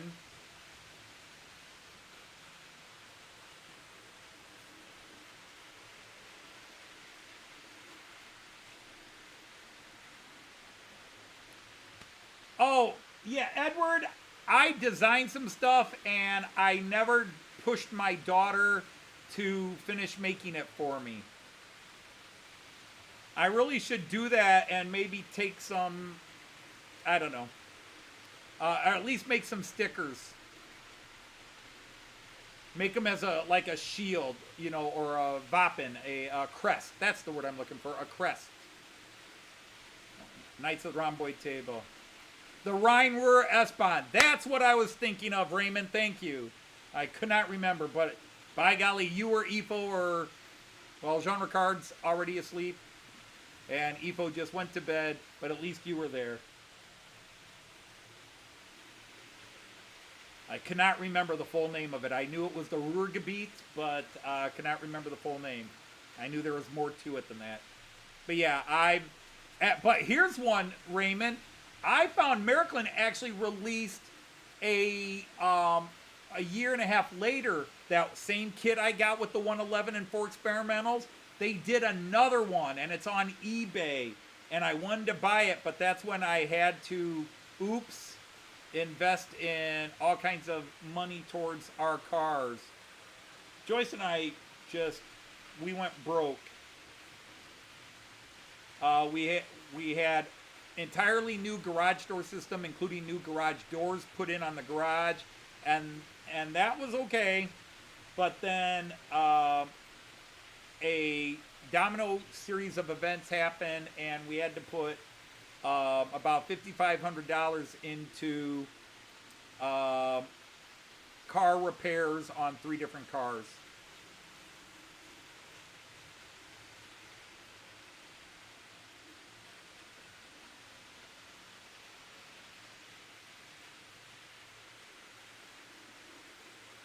Have your piss pots ready at the border.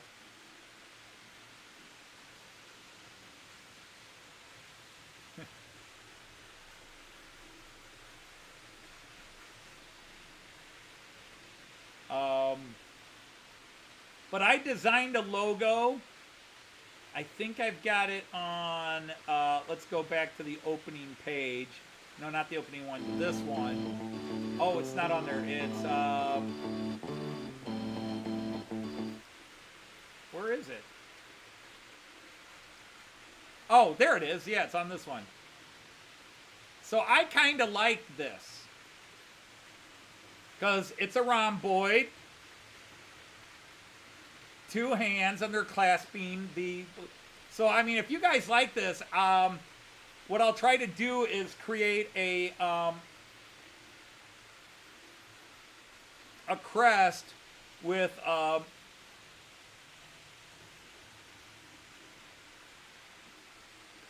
the background design on it.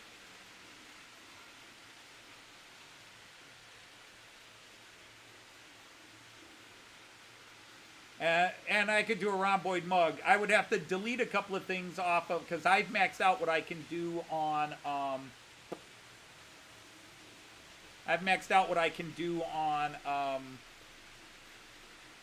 whatchamacallit, Teesprings, because that's where my channel merch is.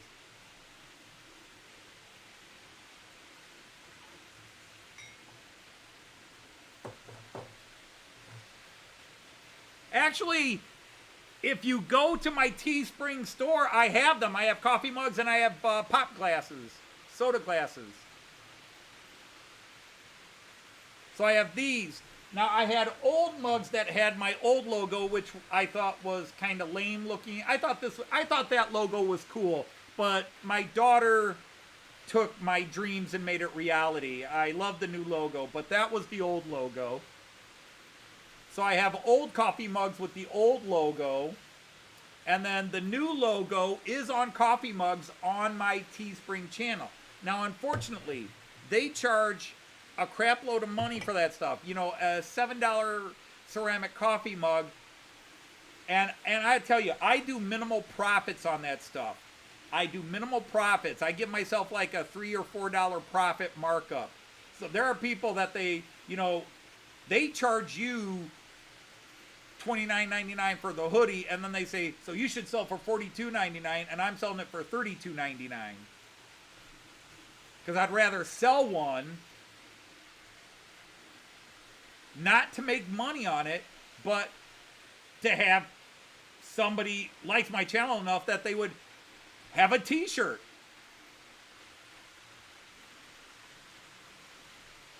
I should have just bought a whole crap load of my own and called it good.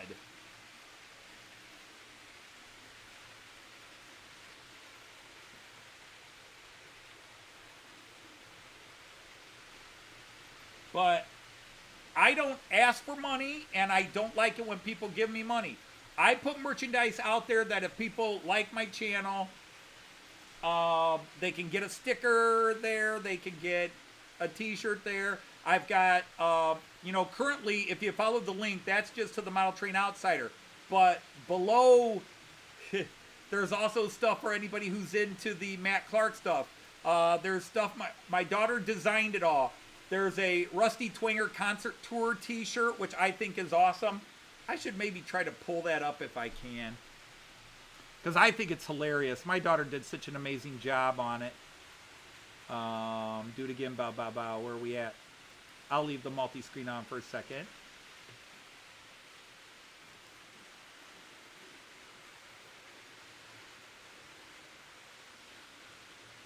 Any minute now.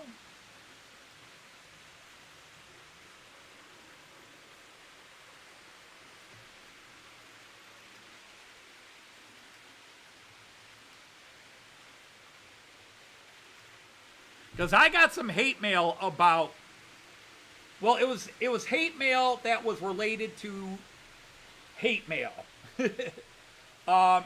Back a couple of years ago when I posted a video about a certain channel that I loved, people don't seem to understand that I love that channel, but the person who ran that channel, please don't mention names if you know who I'm talking about, has a habit of slagging off other channels, and I finally got sick of it, and that person went way too far, slagging off, at the time, a relatively new channel, and I posted an angry video about it. And I got lots of subscribers for that, people agreeing with me, and I got people hating me. And one guy just went at me both on the video and via email, just kept coming at me and talking about what an egomaniac shithead I was, and selling crap that why do I have crap selling my channel when my channel sucks? Who would want this shit? And I'm like, you're not forced to buy it. I made it because I wanted it. To be honest, I made it. I had done iron-on stuff and it wasn't working well. So I put it up because Teesprings lets you do it for free. Teesprings lets you do it for free, and then you can buy it from Teesprings for yourself. So there's no money involved unless I buy something. So I wanted my t-shirts. I wanted t-shirts with my channel logo and my Matt Clark stuff on it. Because the original stuff my daughter made was iron-on stuff. But that was as expensive as just designing it on Teespring and buying it. But let me do this. Can I pull this up? Where is it? Where is it? Where is it? Come here, you.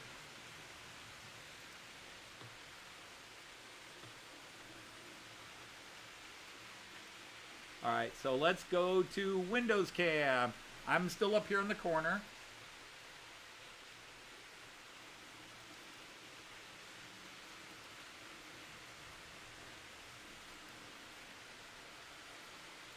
All right, so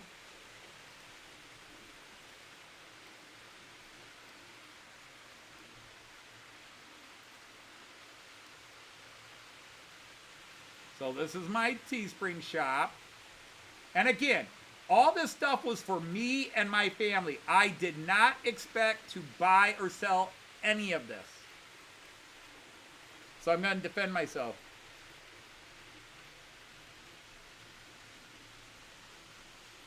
Agreed, Chris. There are some things that there's a right and a wrong, but hey, Directiga is here. Oh, we got a Glutzi.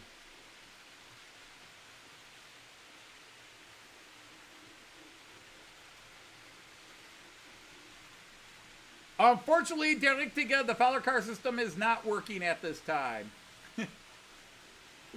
Sad to say. But anyhow, so you can see coffee mugs there. I'm allowed to have 15 items. But if you look at the prices, to me, the prices are so high. Who's going to pay $22 for a t-shirt?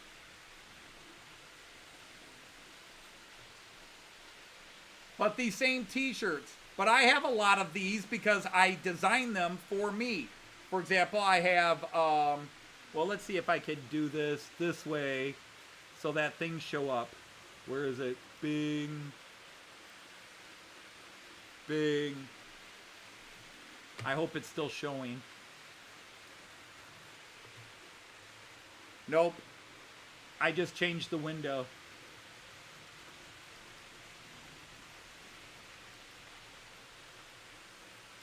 There we go. So there I did it that way. Okay, so anyhow, this way I think you'll see my cursor.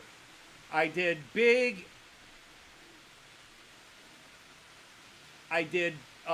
big logos, and then the lighter logos, dark shirts with the white logo, or light colored shirts.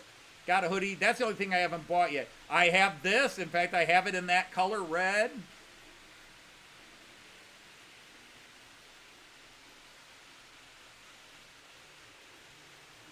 So I'll talk to my daughter this weekend.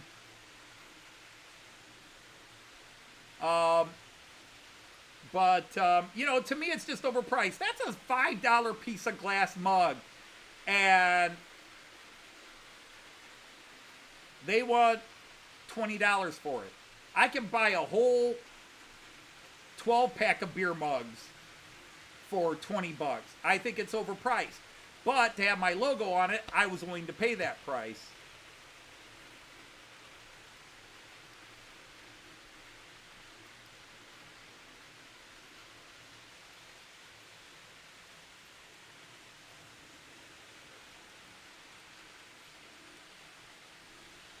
But, that's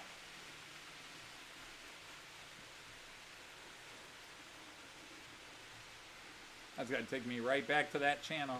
But yeah, let's go back to trains.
Oh, I'm getting back to it, Derek Tiga. I am getting back to it. I hit a wall and it depressed me and I walked away for it for a few months, but I am going to get back to it.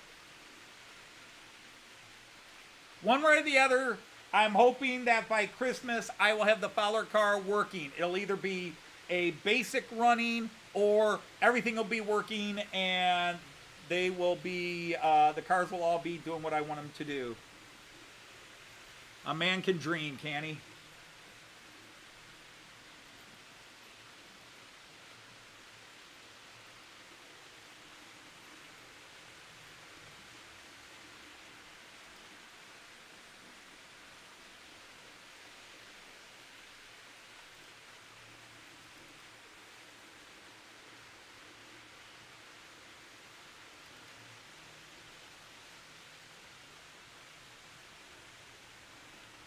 Wow, I want to...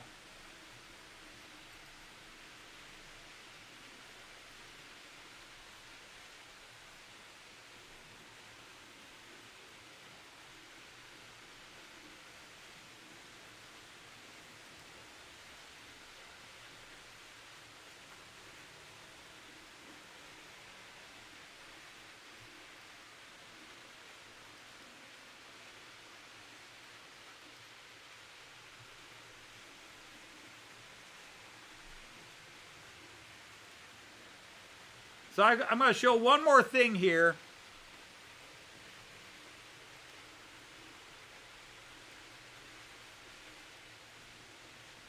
I hope this works. I want to show one more thing here because this is one of my favorites. My daughter designed this. It's really cute. But for those of you who are fans of Matt Clark, you know the character Rusty Twanger. So after season 1, we came up with this crazy idea. There it is, yeah. We did a Rusty Twanger concert t-shirt.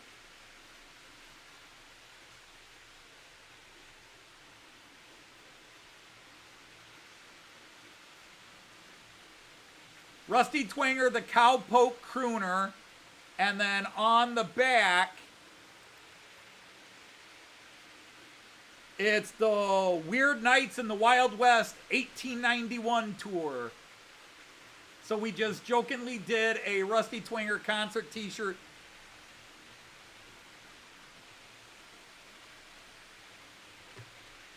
And then all the names are silly names. So May 10th to 12th in San Fernando. May 14th, 15th, Fort Edsel. Pun on Ford Edsel, the car. May 18th to 20th, Dead Skunk Falls. May 21st, 23rd, Fort Anspoon.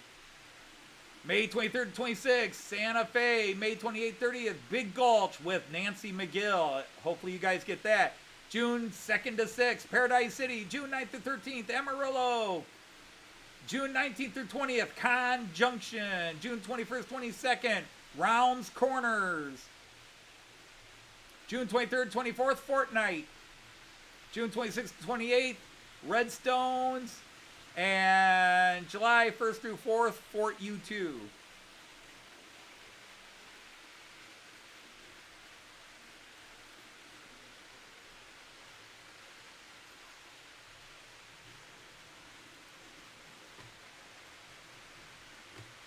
Well, that chased everybody off.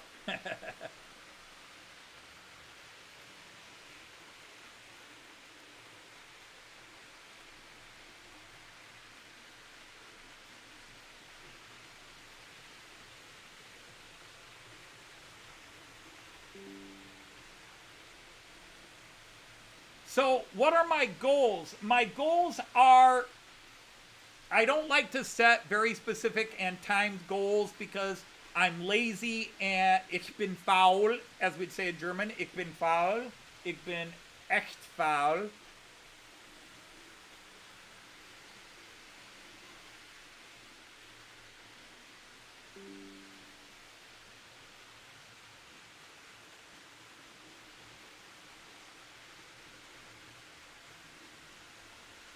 But my goals are two things I'd like to have done by Christmas time is the Fowler car system running and the roads over on the Dumb and Horse bus area in. To be honest, I'd like to have that done much earlier than Christmas, but it's just getting myself motivated to do it. Then the other goal would be to start rearranging these buildings. Let's go to station view. I've got a bunch of buildings that are specifically from Dumb and Horse and print them up. And start rearranging these buildings because I've got the road. I've got the lights. I just need to get the roads in properly and get these buildings in their proper location. Right now, they're just arranged similar to the way Dumb and Horse is, but not all of these are buildings that would be in Dumb and Horse. So my goal would be to get this side here, to get that much closer to finished than it is now. But considering it's looked like this for the most part for 2 years without interruption, other than back in February, I did that area over there where I painted it gray for the concrete. I'll weather that up a bit, stain that up. As you can see, I did put in a little bit of road there, but I did it wrong. I shouldn't say wrong. It just went in a little zigzaggy.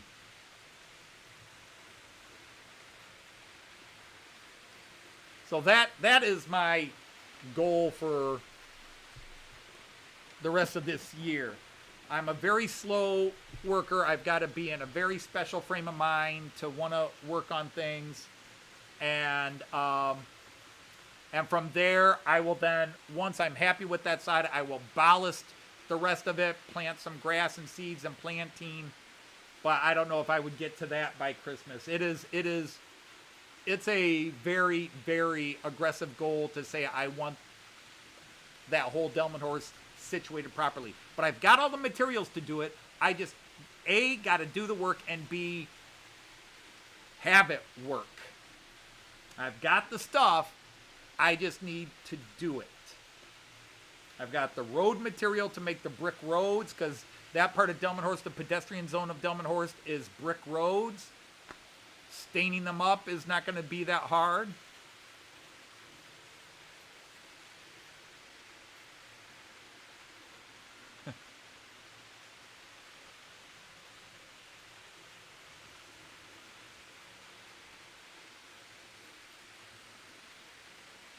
Oh, Artie, mine would, yeah, Raymond, that was the joke. See, a twanger is slang for a banjo player.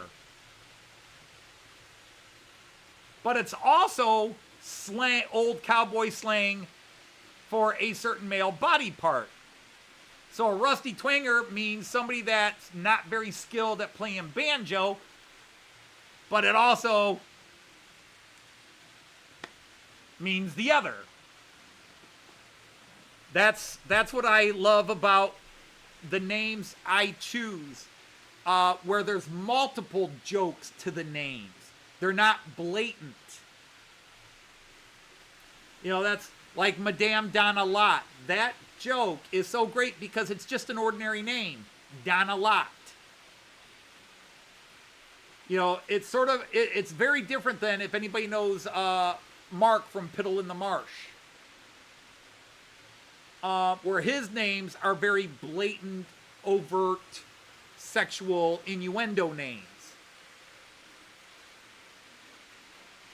Mine are not necessarily sexual, although many are, but the jokes are more subdued. But it makes the jokes made with them funny. Yeah, I've just done a lot. You look like you have. I've done a lot. I'm sure you have, you know.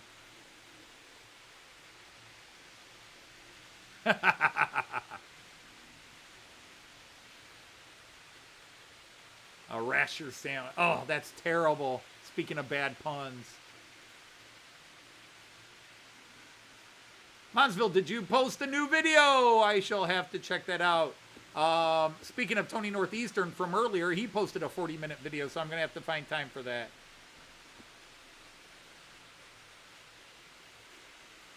Interesting Tales of Piddle Folk. Piddle. Piddle. And they're hilarious. They are hilarious. Now, I will say, somebody referred to my Matt Clark as another version of the Innocent Tales of Piddle Folk. And I think it's totally different styles of humor. There's obviously, whenever you make sexual puns,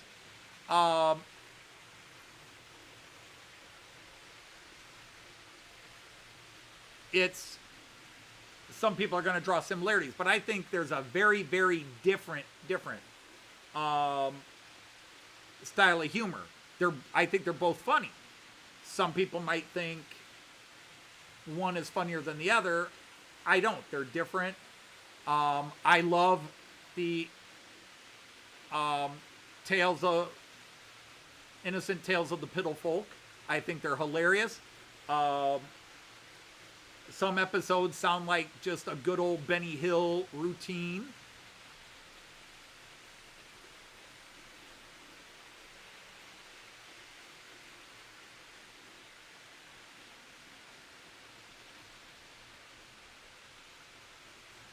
Is he taking it off? I know he said in his last video and then a post he made he was getting frustrated because people red flag it. This is inappropriate. But, you know, people say YouTube censors. YouTube really doesn't censor unless your age line. But, you know, the thing is, YouTube is not a single entity with a single mind. YouTube is about profit.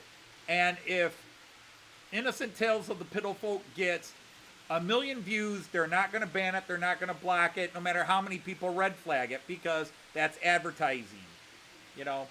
But if you're a smaller channel and people complain, they will say, we got a complaint on this, we watched the video, and yes, you used the F word. But if you put the adult setting on, I use the F word a lot. And I have all kinds. And I have never had, the only complaint I've had about Matt Clark was a content creator complained that I was using a song, but it wasn't that content creator's song. He was complaining on behalf of somebody else, and YouTube forced me to change it or demonetize Matt Clark. Although when Matt Clark started, my channel wasn't monetized. But each video can be monetized or not.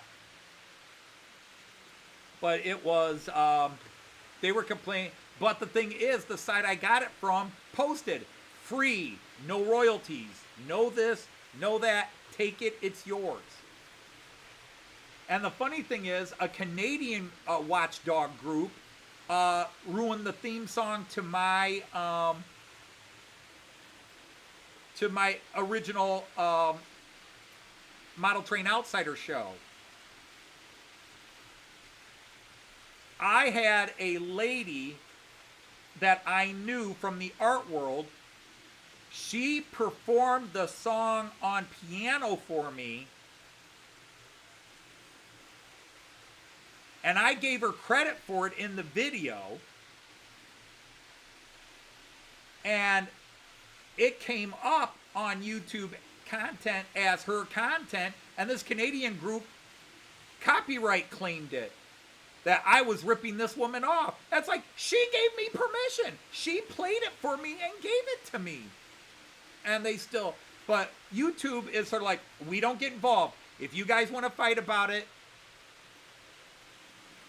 you get your lawyers out. So if somebody makes a complaint about something, they just automatically flag it and say, you got a complaint on this.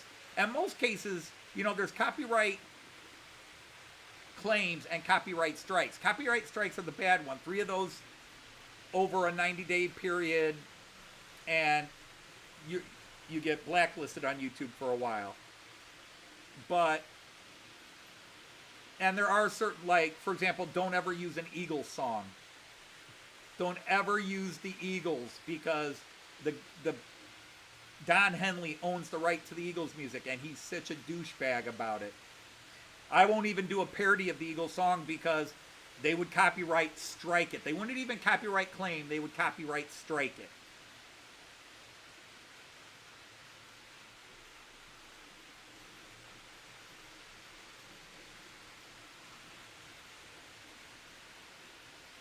Oh, you got your GUI going. All right, cool. And welcome in. I didn't see you come in earlier, CLL. Great to have you here.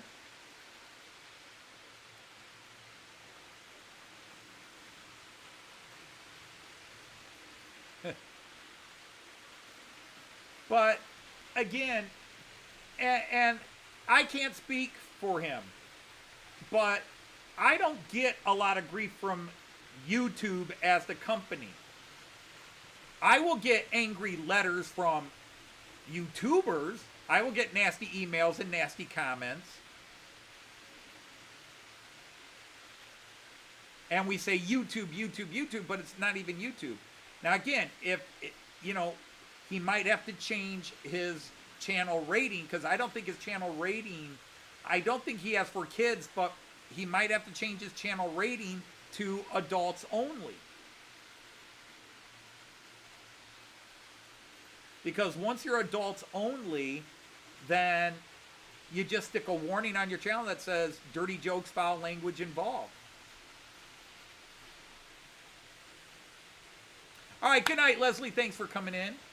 But it's a tough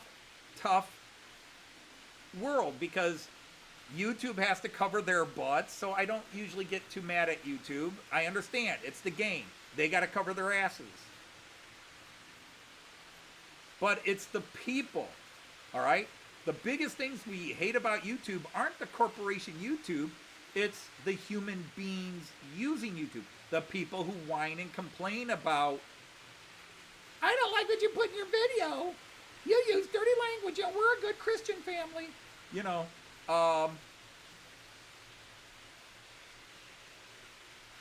so I can't speak because I talk with Mark through videos, but we don't talk offline. So I don't know exactly what he's getting, but I've never had an official complaint from YouTube about my cussing in some of my videos but I will get letters and emails and complaints from viewers.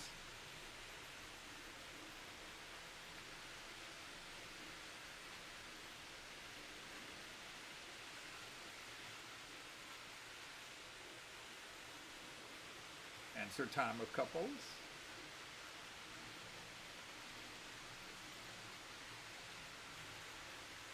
Oh, I gotta check that out. CLL. I gotta check that out.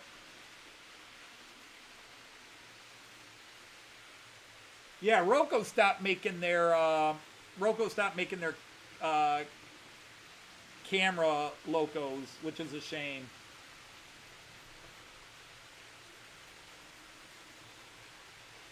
Obviously, over time, the apps have to keep being upgraded,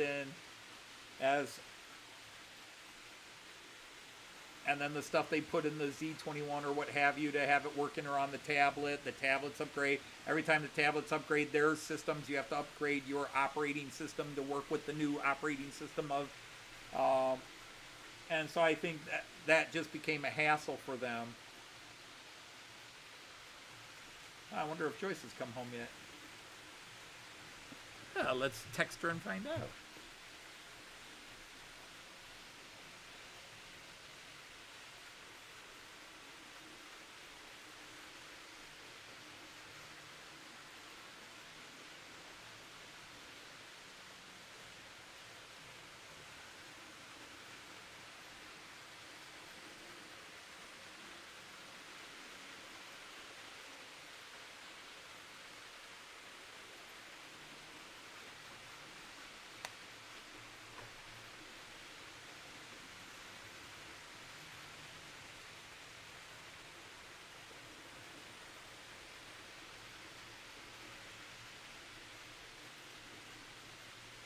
Yeah, and Steve, I would have been with you on that. When somebody's complaining about normal people trying to get to the trains for the trades, and this guy's complaining they're blocking their shot, because that is something that I run into when I go to certain tourist places where there's somebody trying to do their selfie or get the perfect shot, and there's a crowd of people who want to get through, and this person's blocking it all off so they can get their perfect shot. There's 100 people there, and this one person's preventing everybody else from enjoying the moment or experiencing it because they're trying to get that one perfect shot. And then they complain at the people making noise or walking through the camera and everything else. It's like, dude, we're sorry. You may see yourself as an artist, but the rest of us see you as a traffic block, a traffic impediment.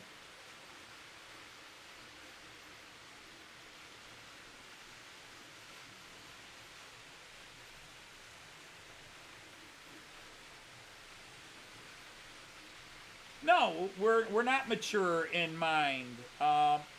Growing old is mandatory. Growing up is optional. I like stupid dad jokes. I like any type of humor. But I also am very much about, there are some people that get easily offended, but it's become too annoying to me to listen to people go, oh, you can't even tell a joke these days. You're offending everybody. And it's like, there are people that just are easily offended. But a lot of the humor and jokes that some people had were nasty. They were nasty. Well, nobody got offended 50 years ago. No, people got offended. They just had no way to tell you you offended them because you'd burn a cross in their yard or beat them up after school. Now they realize, thanks to the internet and mass media and everything, that they're not alone in the world. And so now they feel comfortable saying, you know, because you can tell a gay joke and gay people will laugh. Or you can tell a gay joke that will offend gay people. It's how you tell the joke and what joke are you telling. And it's not about, oh, I can't make a rude joke. Sure you can, but are you making fun of a situation or are you making fun of that person for what they are? It's like, I'll give you an example. I love Mel Brooks movies. But if you compare two gay jokes that he makes, one from Blazing Saddles, one from History of the World Part 2, or Part 1. He has the dancers, some of them effeminate, doing it, they're doing their show, blah, blah, blah. But there's a scene where the cowboy and one of the dancers is fighting, and they go, ah, and then when they come out, they're like, well, I'm parked over by the, you know, the cowboy's going, well, I'm parked over by the commissary, you know, that's not making fun of the people, it's making fun of the stereotype of the Wild West masculine cowboy who just happens to be gay. But in History of the World Part 2, you have Dom DeLuise playing Caesar, and his minister is just an overblown, ridiculously exaggerated stereotype of every negative stereotype of a gay man. And to me, even in 1979 when the movie came out, or whenever it wasn't funny. I didn't think it was funny then, and I love Mel Brooks, but that wasn't funny. It was just like, okay,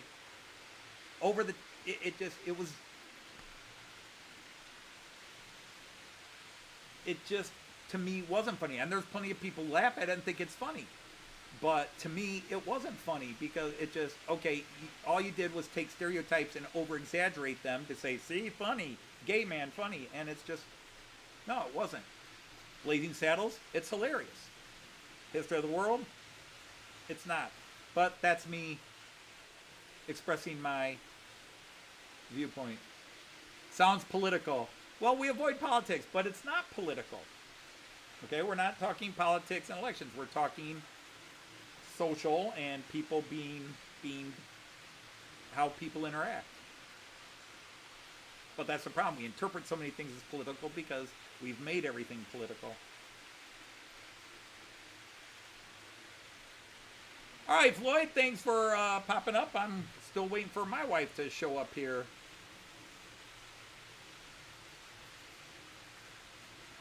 Joyce says she's 5'10". She's on her way home. That's what I'm talking about. She is work right now. Night Floyd, not to be confused with Pink Floyd.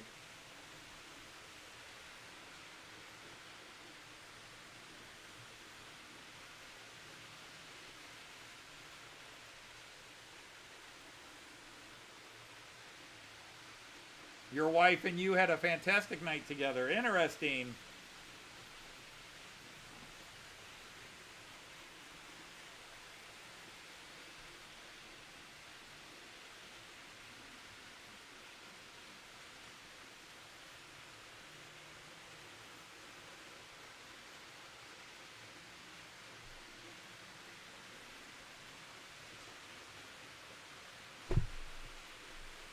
Although I will say, Artie, that reply video I made, the one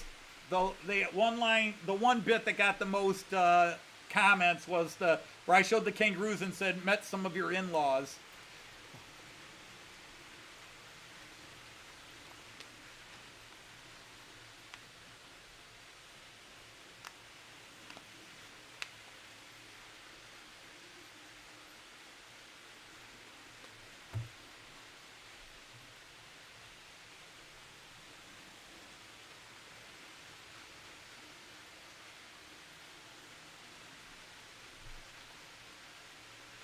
Oh yeah, and my brother's gay. I have gay friends, LGBTQ plus.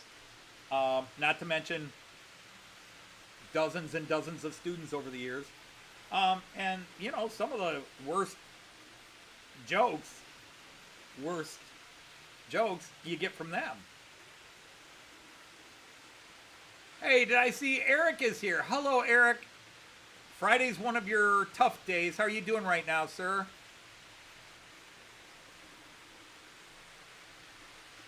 But again, the question already is what might seem tiny to you might not be tiny to that person. Because let's face it, there are things we get upset with and people are looking at us, why are you so upset? You know, it's like the people that tell you, and you know, go back to that video I made a few weeks ago, where so many people were announcing they were leaving YouTube for a while or permanently or whatever because of all the negative comments and all the stuff coming. It's like, you know, and some people say, oh, don't let it bother you, don't let it bother you. Well, they've already let it bother them. That's why they're talking about leaving. There are things, comments that annoy me. I get emails or I get comments on videos, and they annoy me. Now, 9 times out of 10, 99 times out of 100, I just delete the comment, like, stupid. For example, I did a video, my other hobbies, and I showed my wargaming and wargaming figures. And I said, look, this has not been dusted in a long time because it's very hard to take these figures out, dust them all one at a time. There's 1,500 figures there, and I have not touched that in a few years. But I was just showing it, and some guy just felt the need, man, you really need to clean that. The dust in that was just ridiculous. It killed the vibe for me.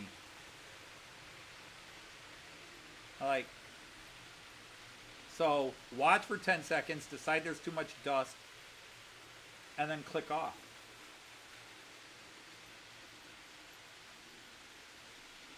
Now, did that upset me? Well, it annoys me a bit because I mention it. Like, I've already said, hey guys, sorry about this. But to whine about it afterwards, you know, it's easier to click off the video than to sit there and watch it all and then complain. But some people want to just, oh, I've got a crap in your cornflakes.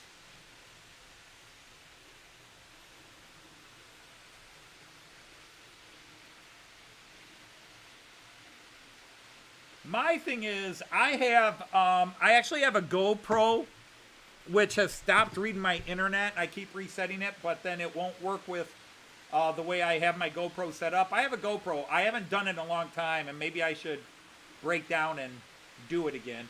But yeah, we have, I have a GoPro, and then I have the old Cube. Whoops, I turned this on. Sorry about that. What's beeping? Oh yeah, I was holding the power button down. But I haven't done the GoPro view in a long time, and I probably should. And then I have the Cube, but I don't have the Cube Wi-Fi. And you can still use the old app with a little bit of a trick. And I could do cab views during my live streams. But unfortunately, I can't have the Cube work the way I want it to, and the GoPro has been fighting my Wi-Fi lately. Actually, the new GoPros are fine, but this is a GoPro 9, so I think it's 3 generations ago.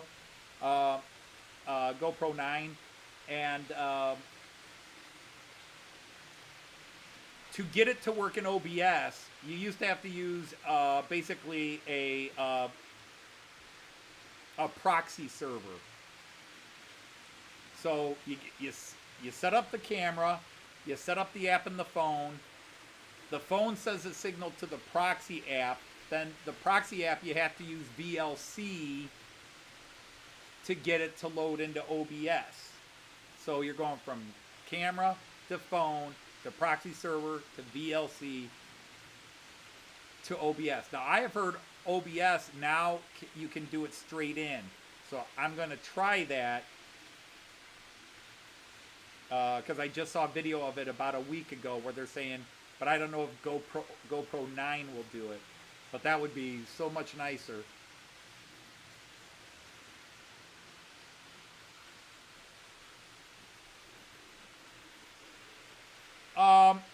No, wargaming comes in many different sizes.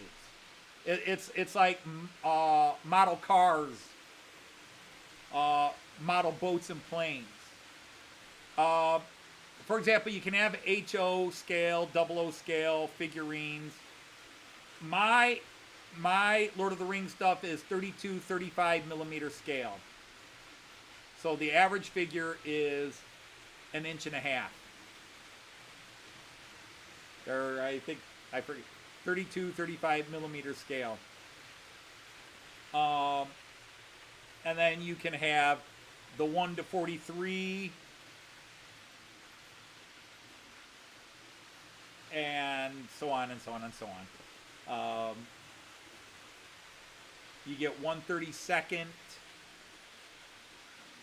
which is different. Which is basically that's the equivalent of G scale. 1/32 is G scale size figures.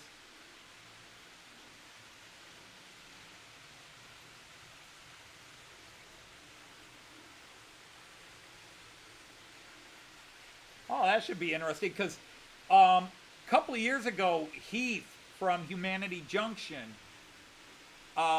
he set up where people could come into his live stream and or even not on his live stream but through Discord or something, they could run trains on this layout he set up and had cameras showing it, and they could do that. So you were only the second person I've ever seen who set something up like that. Now again, I'm not all over YouTube where I know everybody. I'm subscribed to a lot less channels than are subscribed to me, because I just don't have the time to keep up with it all. Even retired, I don't have the time. Because I have this very sort of, I don't know if loyalty is the right term, but this, if I'm subscribed to a channel, I'm going to watch their videos and try to comment. I'll give every video a thumbs up. I will watch every video. Sometimes I'm watching 2-3 videos at a time. One on the TV, one on the computer, and one on the phone. And yes, I can multitask that way. Thank you, ADD. I have ADD, Joyce has ADHD. And then I'm on the autism spectrum.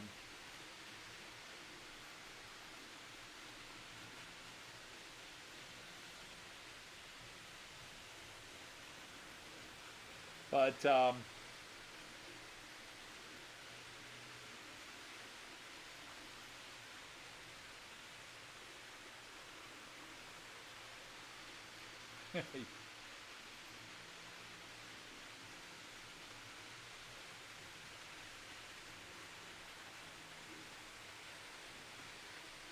well, yeah, I would say my Lord of the Ring figures are roughly the 1/32 scale. But probably even bigger than that.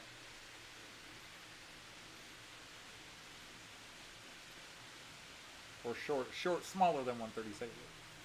But yeah, 30, they're, you know, in wargaming, we do it by millimeters. There's 15 to 18 millimeter size. That's the relatively small guys. About 1/2 inch tall.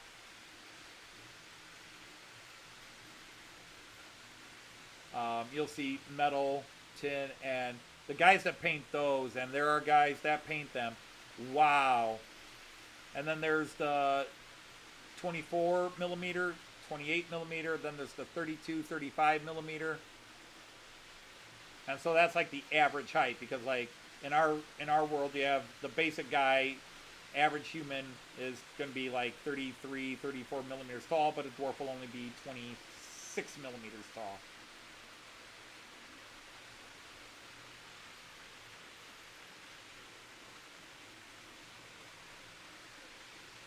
Well, yeah, Asperger's, which is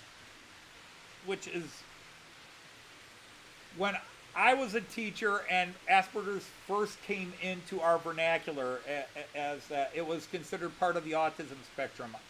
But I think I've heard, Joyce would know for sure, but it got moved and it's its own thing now. But originally Asperger's was a stage on the autism spectrum, but they may have moved that off now. I know one of our nephews was diagnosed with Asperger's.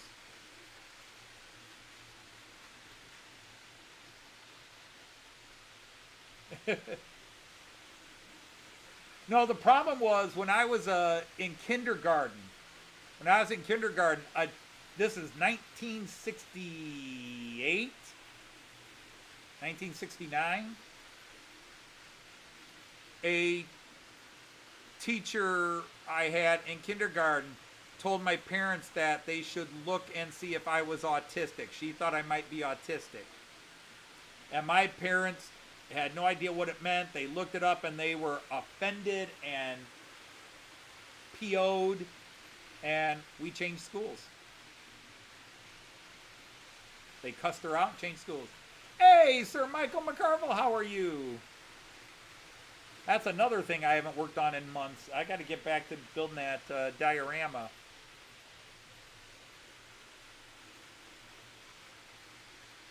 You'd rather have a Wimpy Burgers. I don't know. I should, next time I'm in the UK, I should try a Wimpy Burgers, but I doubt there's one in Milton Keynes. And if I'm at Milton Keynes, I'm going to try to hit a local pub and get some good pub food. If there's such a thing as good pub food. Technically, pub food should be bad, but it's a good bad, or it's a bad good. How would you phrase that? A good bad or a bad good?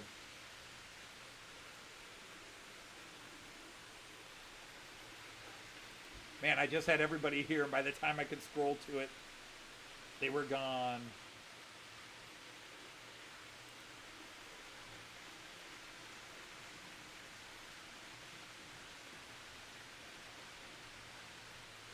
Nando's. I've heard of that, but I forget what it is.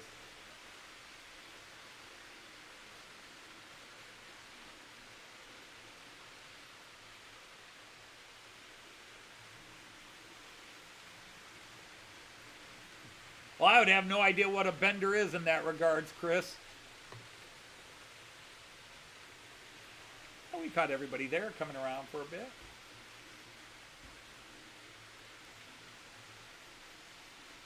United States, a bender is an all-night drinking binge.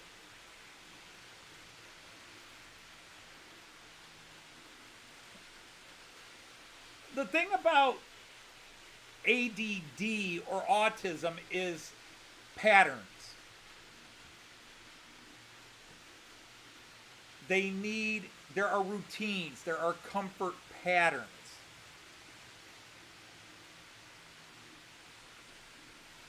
Not only do you process information differently, but one thing that is true about, people that have ADD and or autism is they become creatures of habits. It can even develop into OCD, but you just have you like patterns, and trains give you a pattern. A train is predictable, routine.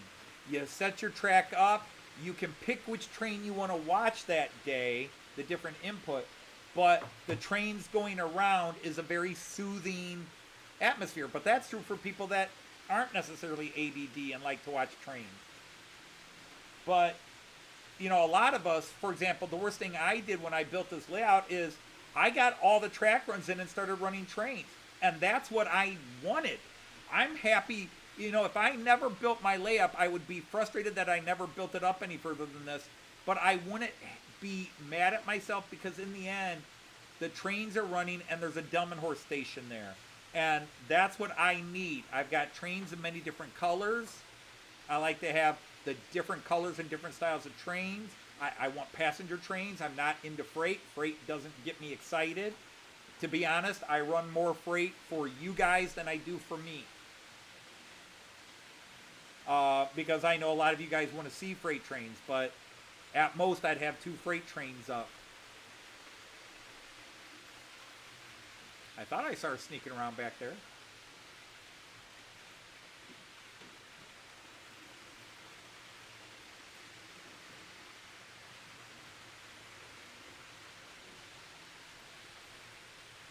She's probably cleaning the cat box.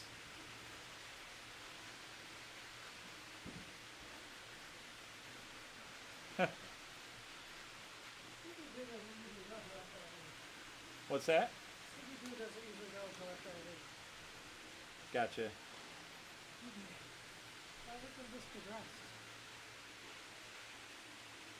Oh, because it needs to be clicked on live.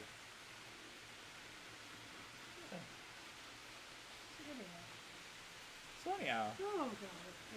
yeah, your first week. One down, 40 more to go. Something like that. 42 more to go. All right, so you're hanging the next. Just a minute, dear. Just a minute. Okay. I gotta set up camera too. I just gotta find it. Where is it? Where is it? Where is it? Where is it? Damn you! Damn you! What are you doing? There it is. Here. Have a microphone. Okay, get you on here. Yeah, got 34 people, it says. And now you have 40 likes. 42. Okay. Yep. Now I chucked it up. I hate when I adjust it and then all of a sudden it goes. Oh, you're going for the important parts. Oh, I know you.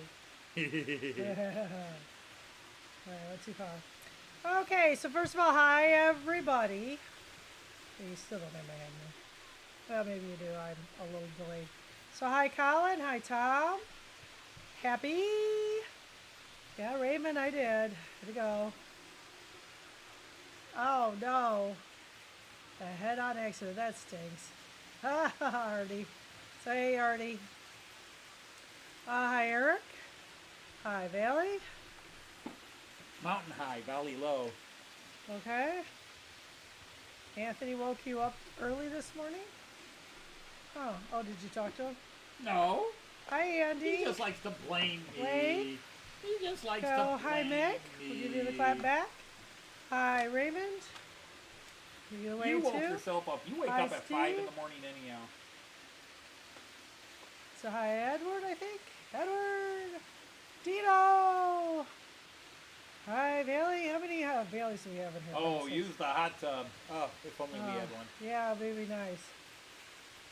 Okay, that's great. All right, Well, thank you Canadian for stopping in locomotives, and hanging thanks out for with coming us. in. Yeah, that was nice.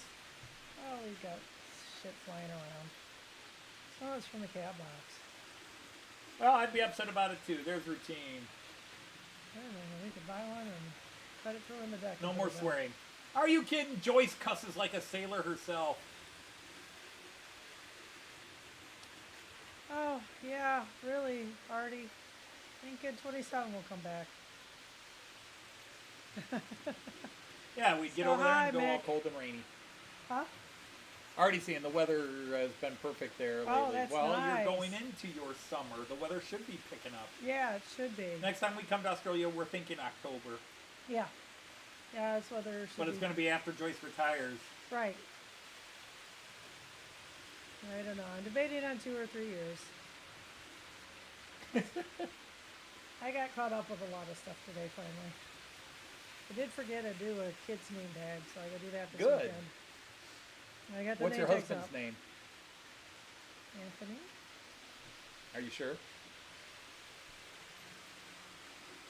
When was the last time you saw him? Last night. And this morning. Don't give me a hard time. Hi, I'm not giving you a Monsville. hard time. I'm just pointing out we haven't really 24 seen to each other. 25 Celsius. Nice. That is a nice. Those are nice temperatures. You're in the 70s here. Almost 80. Nope, I retired and I'm not going back to anything Oh, 4 in the spare. unless something drastically changes that. I'm not even. I don't need. Yeah, well, if you move, you can fly us. Anthony can have all his pills. Oh no, I'm not flying in one of those little Cessnas. Oh, we can fly in a Cessna. He can put you in the back. Not unless I'm locked in a case first, and you got 5 people who can lift me up and put me in the back. What happened to my I'm not chat? flying in one of those things. I don't have my chat on. What the heck? There it went. I had to... Now you got your chat. Yeah, it just wouldn't come back up. I clicked on it. I just use that's my school one, so I always use it. It's all on my phone. I just,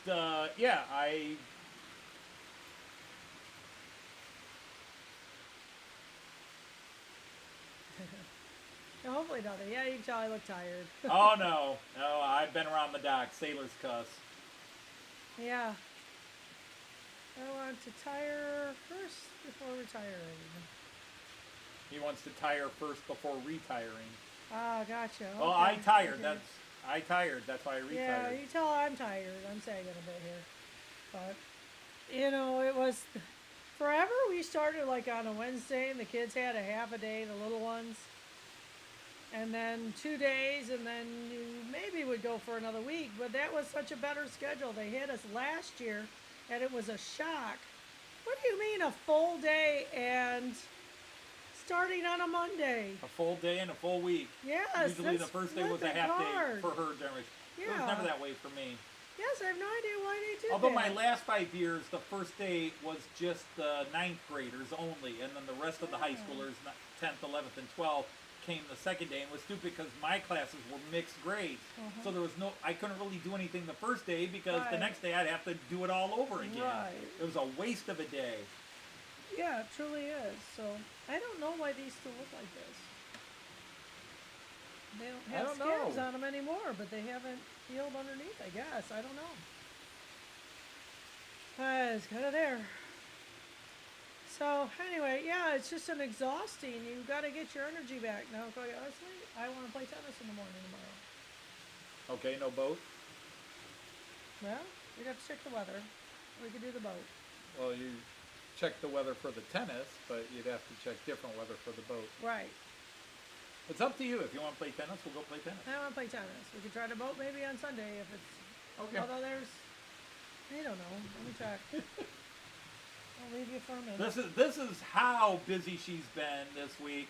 She doesn't even know the weather, and normally she has the weather memorized on the minute. I do for sure, but it's gonna get hot. Way back to very hot summer temperatures next My week. dad cussed horribly, and then when we cussed, he would say, "Where did you learn to talk like that?" I was like, you? Yeah. So, I figured tonight we're turning the air back on. I want it out for 'cause the it's rest of the supposed day.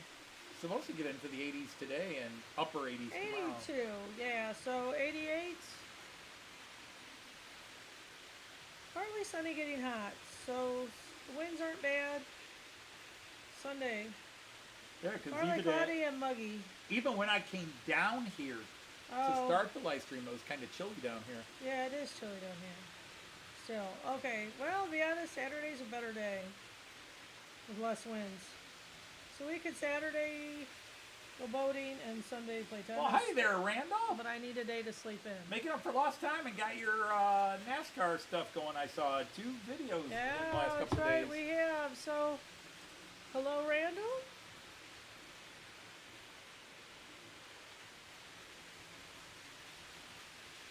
Oh, But no, I personally, I kind of would rather play tennis, but I know how much you like boating, and would so. oh, yeah, they're great after 8:30, the car convoy. Yeah. Makes sense because you're so close to that school. Joyce needs plans, and she needs plans a minimum of 12, if not 24 hours ahead of time. Yep, Joyce needs plans. I do. There's probably the ADHD in me. That broke, but look at it now. Yeah. I like to have warnings. Yeah, Anthony needs plans before we do stuff too. So we could take the boat out tomorrow. We'll have to move it over to the other car again. Well, I don't know if we had good enough weather for the good things we went to see. But, Melbourne got rained out and chased out. And there were several mornings where it had rained, where Joyce and I would have liked to have gotten up and gone for a walk, but it just wasn't feasible.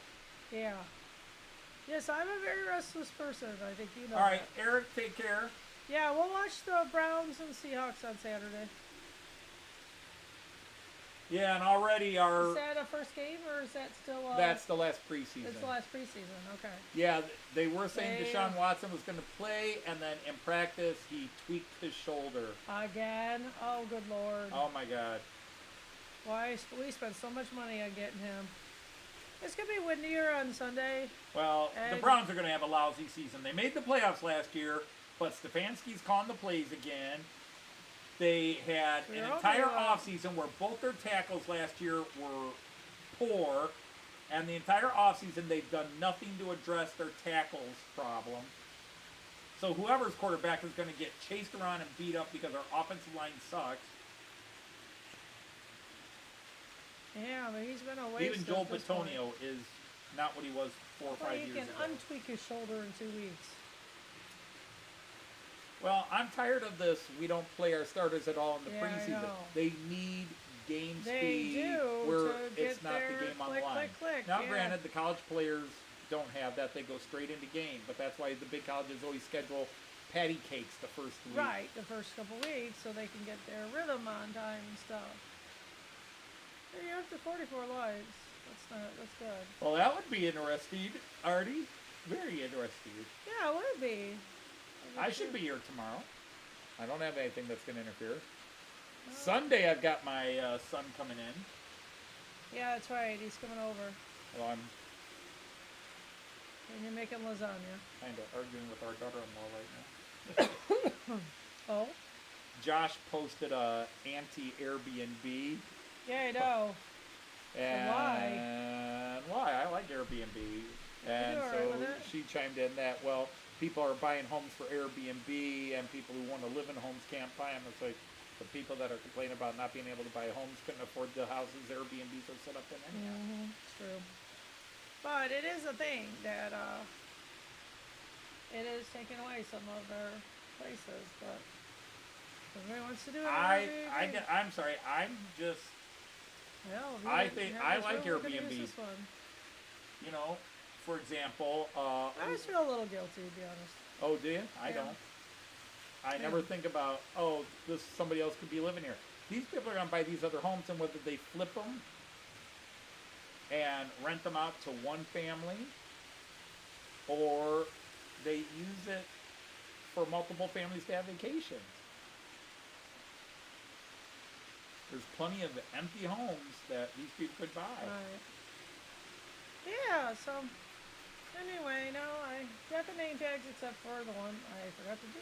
Yeah, Andy, I mailed that stuff just on some stuff. Monday Yeah. to Andy. He got it today. By the way, Andy, I Wow. didn't see your email reply if you sent one. Did things arrive safely? I always try to make sure things are packed very safely. Okay. That's good, Artie. Yeah, I thought you said you'd move, so that's alright. I just don't know when Australia will be again, because we've got We Getz, can't fly. Yeah, I didn't put and my then thing we've in. I'll got the do it on Germany Monday. trip, and I'm really panicking about that one.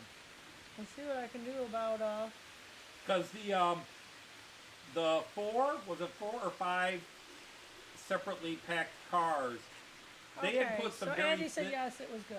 Okay, so good. yeah, they were packed in a lot of peanuts, sort of like things, cylindrical styrofoam. So I won't say they were poorly packed, but the bubble wrap around them was not done well. All And in so I got breakfast. better bubble wrap and put it on them, and then of course I didn't use the peanuts. Okay, so everything was good when you got it. Good.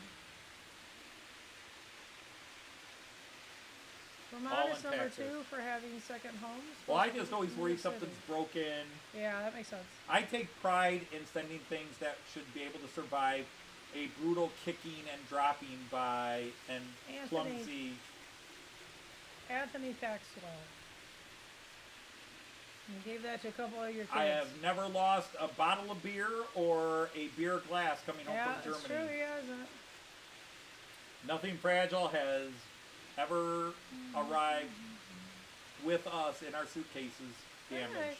If you haven't hit the lock button, please hit the lock button. You Says tell them, Daisy. Daisy. You tell them, Daisy. Yep. It's Lil, damn it. Yeah. Oh, I've lost some of the voices. What? Oh, you left the heart emoji on. I have a heart emoji on here.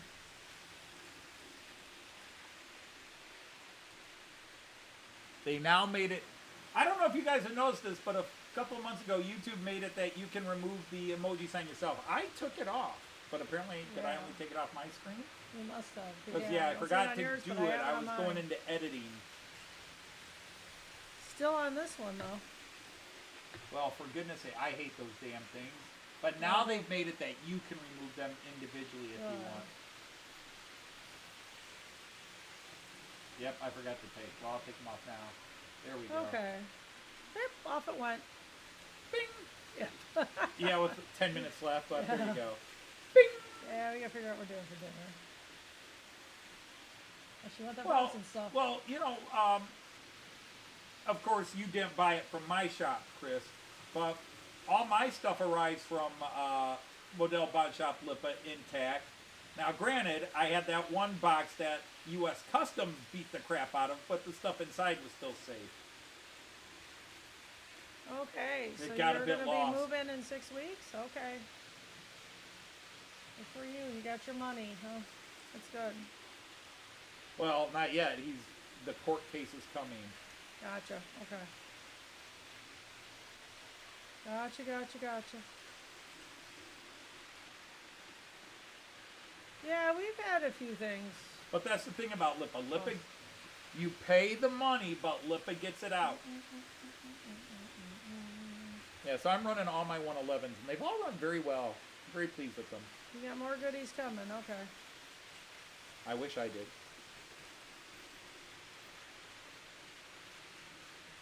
What?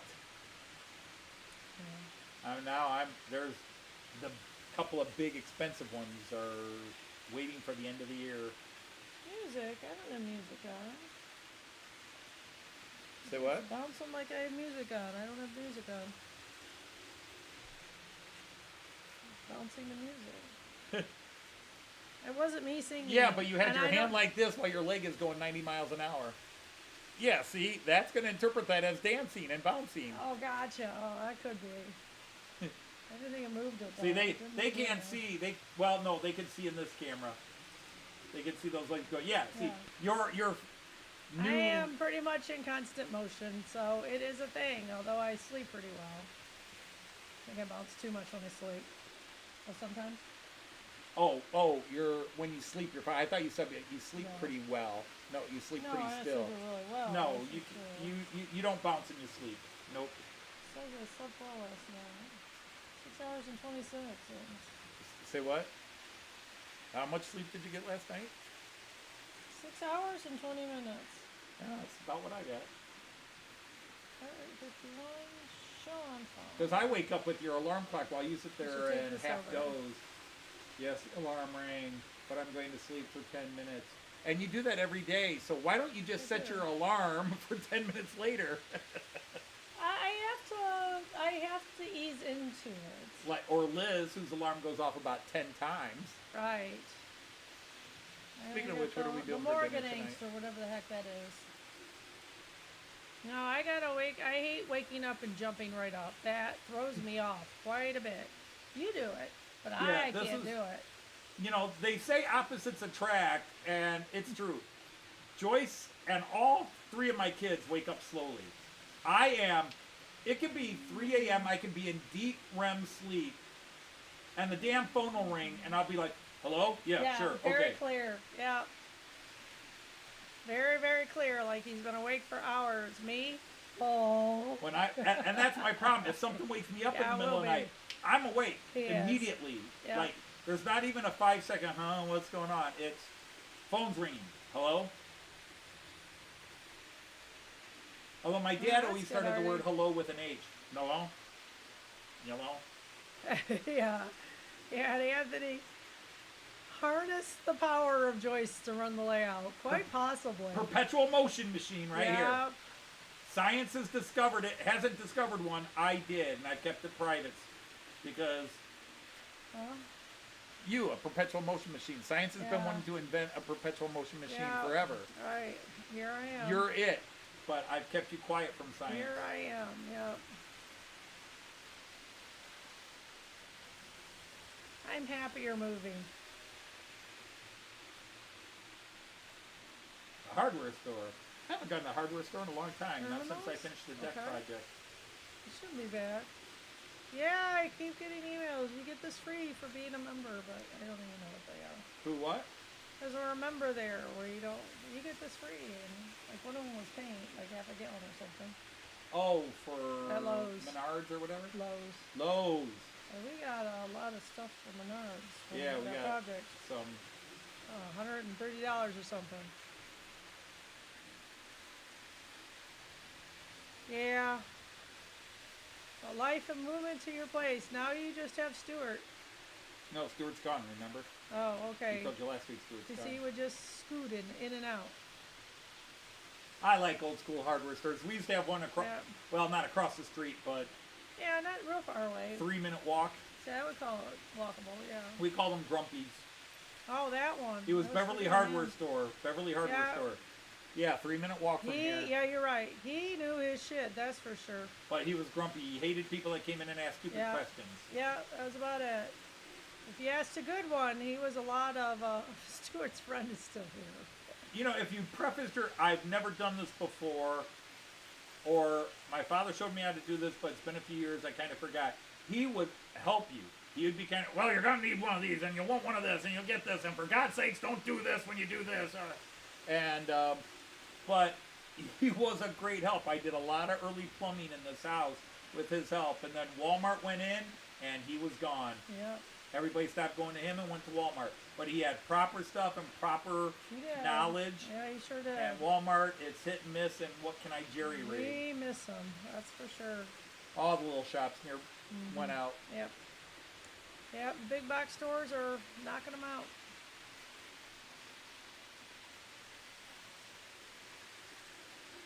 And they killed the hobby stores, the toy stores, a lot of the grocery stores. Forget the name of it. I watched a movie on the airplane, and yeah, he took out her business with a bigger bookstore, but they still got together. Oh yeah. Well, the chain bookstores came in and killed all the local bookstores, and then all the chain bookstores went out of business. Yeah, we have no bookstores anywhere near us. Yeah, is the Barnes & Noble on Monroe gone? Is the Barnes & Noble on Monroe gone? I think they closed that one, and now, yeah.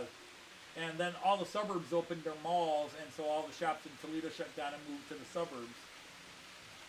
Yeah, it's kind of tragic. Yeah. Suburbs killed Toledo. All Anthony's fault for sharing the link. My fault for sharing the link? What link did you share? Is he talking Lipa? Could be. Because he was blaming me earlier that he got the European train addiction because of some guy. Yep. He wasn't going to name names, but I know who he was talking about. Not to point fingers. Yeah. I talked to a building rep. Oh, yeah? Yeah. She said, you know what, maybe the last year's group could just move to the smaller lunchroom. Because you can't get a word in edgewise with the people that are there now. So Indeed. I kind of think that's a really good idea. I think we'd all be happier. I was like, Sherry can't get in a word in edgewise, and that's strange. Oh, I counted my pennies. I when I was a kid, I mowed lawns for money and just to have spending money. I babysat for money. Had a regular I did a little babysitting babysitting too. Watched Charlie and Tana for many, many years. Yes, you did. Kind of like to know how they're doing. I don't know if I can Google them or not. Can't beat Dodge Paint and Tile Plus. I didn't know I had a business. Yeah, really. surprised. But I paint, I tile, drywall. Yeah, so we're gonna like that bathroom done upstairs. Kind of disgusting. I blame you, hot dog Andy, for what? I've told you, I'm not touching that bathroom until I get that plumbing under there declared I think legal. we have to take the tub out and stuff and look at it. And see I'm what's not taking going that on. tub out. There's an access. He can look at it and say, yep, that's code. Nope, that's not code. I have tried Call to recode it. flippin'- I'm not sure. Call flipping plumber. And if it is that way, well, we've talked about doing it. Then things are coming up and coming up and coming up, and now, well, other things came up like cars.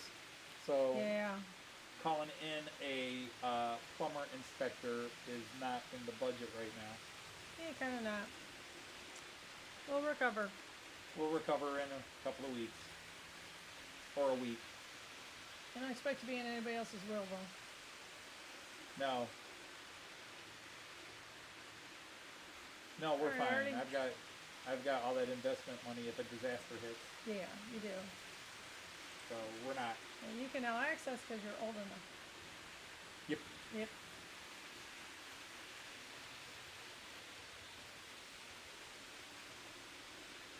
We'll just tax the hell out of it if I take it out. That's the kid's inheritance. It does not have to be the kids' inheritance. We love you, kids. And we always told our parents they should spend their money. We didn't need it. Our kids need it. Yeah, it's not our fault. We sure enough have helped them when they're alive, where we're alive, so. No, if I think we need it, we use it. See, you say dodge, paint, tile. I talked about all the jobs I'm good at. She's like, good. Finish the bathroom. Yeah. I've use it. redone the bedroom. The bedroom's gorgeous. It does look nice. And I mean, and the I thing want is, all I that- even did the I design want all that elements. flooring out of the closet. That needs to be done. Well, that's the bathroom flooring. But I can't put the bathroom flooring in until we get the tub. And we can't do gotta the do tub that. until we get the plumbing approved because Call he's going to say, somebody. nope, that's Oh, code. And to make it God. code, we're going to have to rip up this whole floor and blah, blah, blah, blah, blah. So nice. We can rip the floor up for them, though. We could Because save I was some thinking of doing a costs. center drain tub, too. Yeah, I don't think that's a bad idea. But we would then have to hire a plumber to cut it shorter. And then they'd probably just say, this stack is old and crap, we want to put in a new stack. And now it becomes a $2,000, $3,000 job Then we'd minimum. cry, yeah. Because they, again, to do it where they have to, they'd have to cut the floor and then patch it. So when are we going to expand the basement? He's got the tunnel boring machine ready here. Have to go that Artie's way. always talking about I going, know. go that We way, can't go go under. that way. That's the neighbors. We got a little room in the backyard we could go under. Yeah, chicken and egg situation. That's just why we haven't done anything. Because, see, she could just sit there and go, I want it done, because she's not going to do it. I always help. Except when you work on them at school. And, yeah, but even with, she'll complain about the help. Because, like, when I'm doing the flooring, we can do a couple of strips at a time, a couple of rows at a time, but she'll always find something like, wait, am I doing this right? Am I doing We this can't right? go under the neighbors. They have a basement too. We'd run right into their basement. That wouldn't be cool. How's school going? Really, but fairly well. I've got 28 students in a room that doesn't want to hold 28 students. They fit right now. I rearranged a little bit. And the building operator who isn't helping. No, she's terrible. Yeah, I sent her an email. My projector's overheating. Oh, no. Oh, it probably just needs to be cleaned. I've had that the last 3 rooms I've been in. I get in there and the projector starts overheating. It's because they need to me. clean the... Yeah, they need to clean the filters. And we were told don't touch them. I said screw that, and I started I cleaning the really filters have been myself. tempted to go get them out myself, but she's learning how to drive. God, is she that old Wow, already? is she already 15, 16? God, really? No way. She can't be that old. God, seems like she was just 13. She was just in 4th grade or something, yeah. Go under the basement. We're going, she's 13. So how is she learning to drive at 13? Oh, is it? That's, They've got are you talking Farmer the video 14H. game? Well, there's that. Some states you can get your 14 driving license sounds at about 14. right. Gotcha. Yeah, I guess I'm just thinking Ohio ones. So, anyway, for the most part, I think I have fairly nice kids. But I did tell them next week, not everybody's going to make Fun Friday. I'm going to get a lot tougher. Just to get the chatting down and that kind of stuff. Yeah, you gotta But jump on it over- early. Yeah. Overall, they don't seem like there's anybody who's standing out as a huge problem. And I have a, I'm glad you live in Vermont. Cool. I have a kid who has ADHD and a bit on the spectrum. And his mother keeps in close contact. And I told her the other day, he is very lovable. You want to get the 4 drink? Sure. He really is a sweet kid. Well, it's about that time, kids.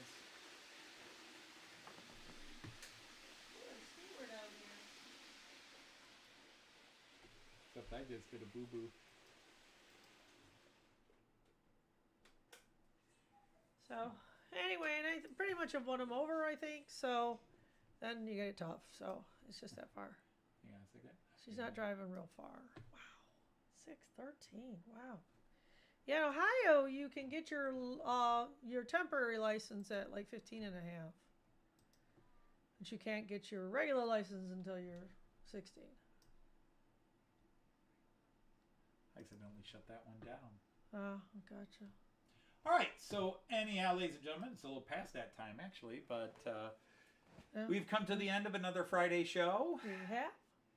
So I just remember, if you enjoyed this show half as much as we enjoyed making it, we enjoyed it twice as much as you. So on that note, we want to thank all of you for sharing part of your Friday with us. Once again, amazing how so many of you come back to this Yeah, it really is.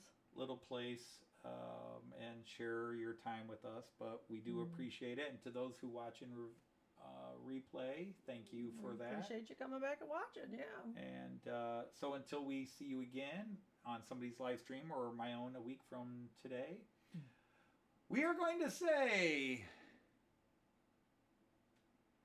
Auf Wiedersehen Choose. and happy trains. Bye. Take care, everybody. Yeah, I gotta do my intro on that video.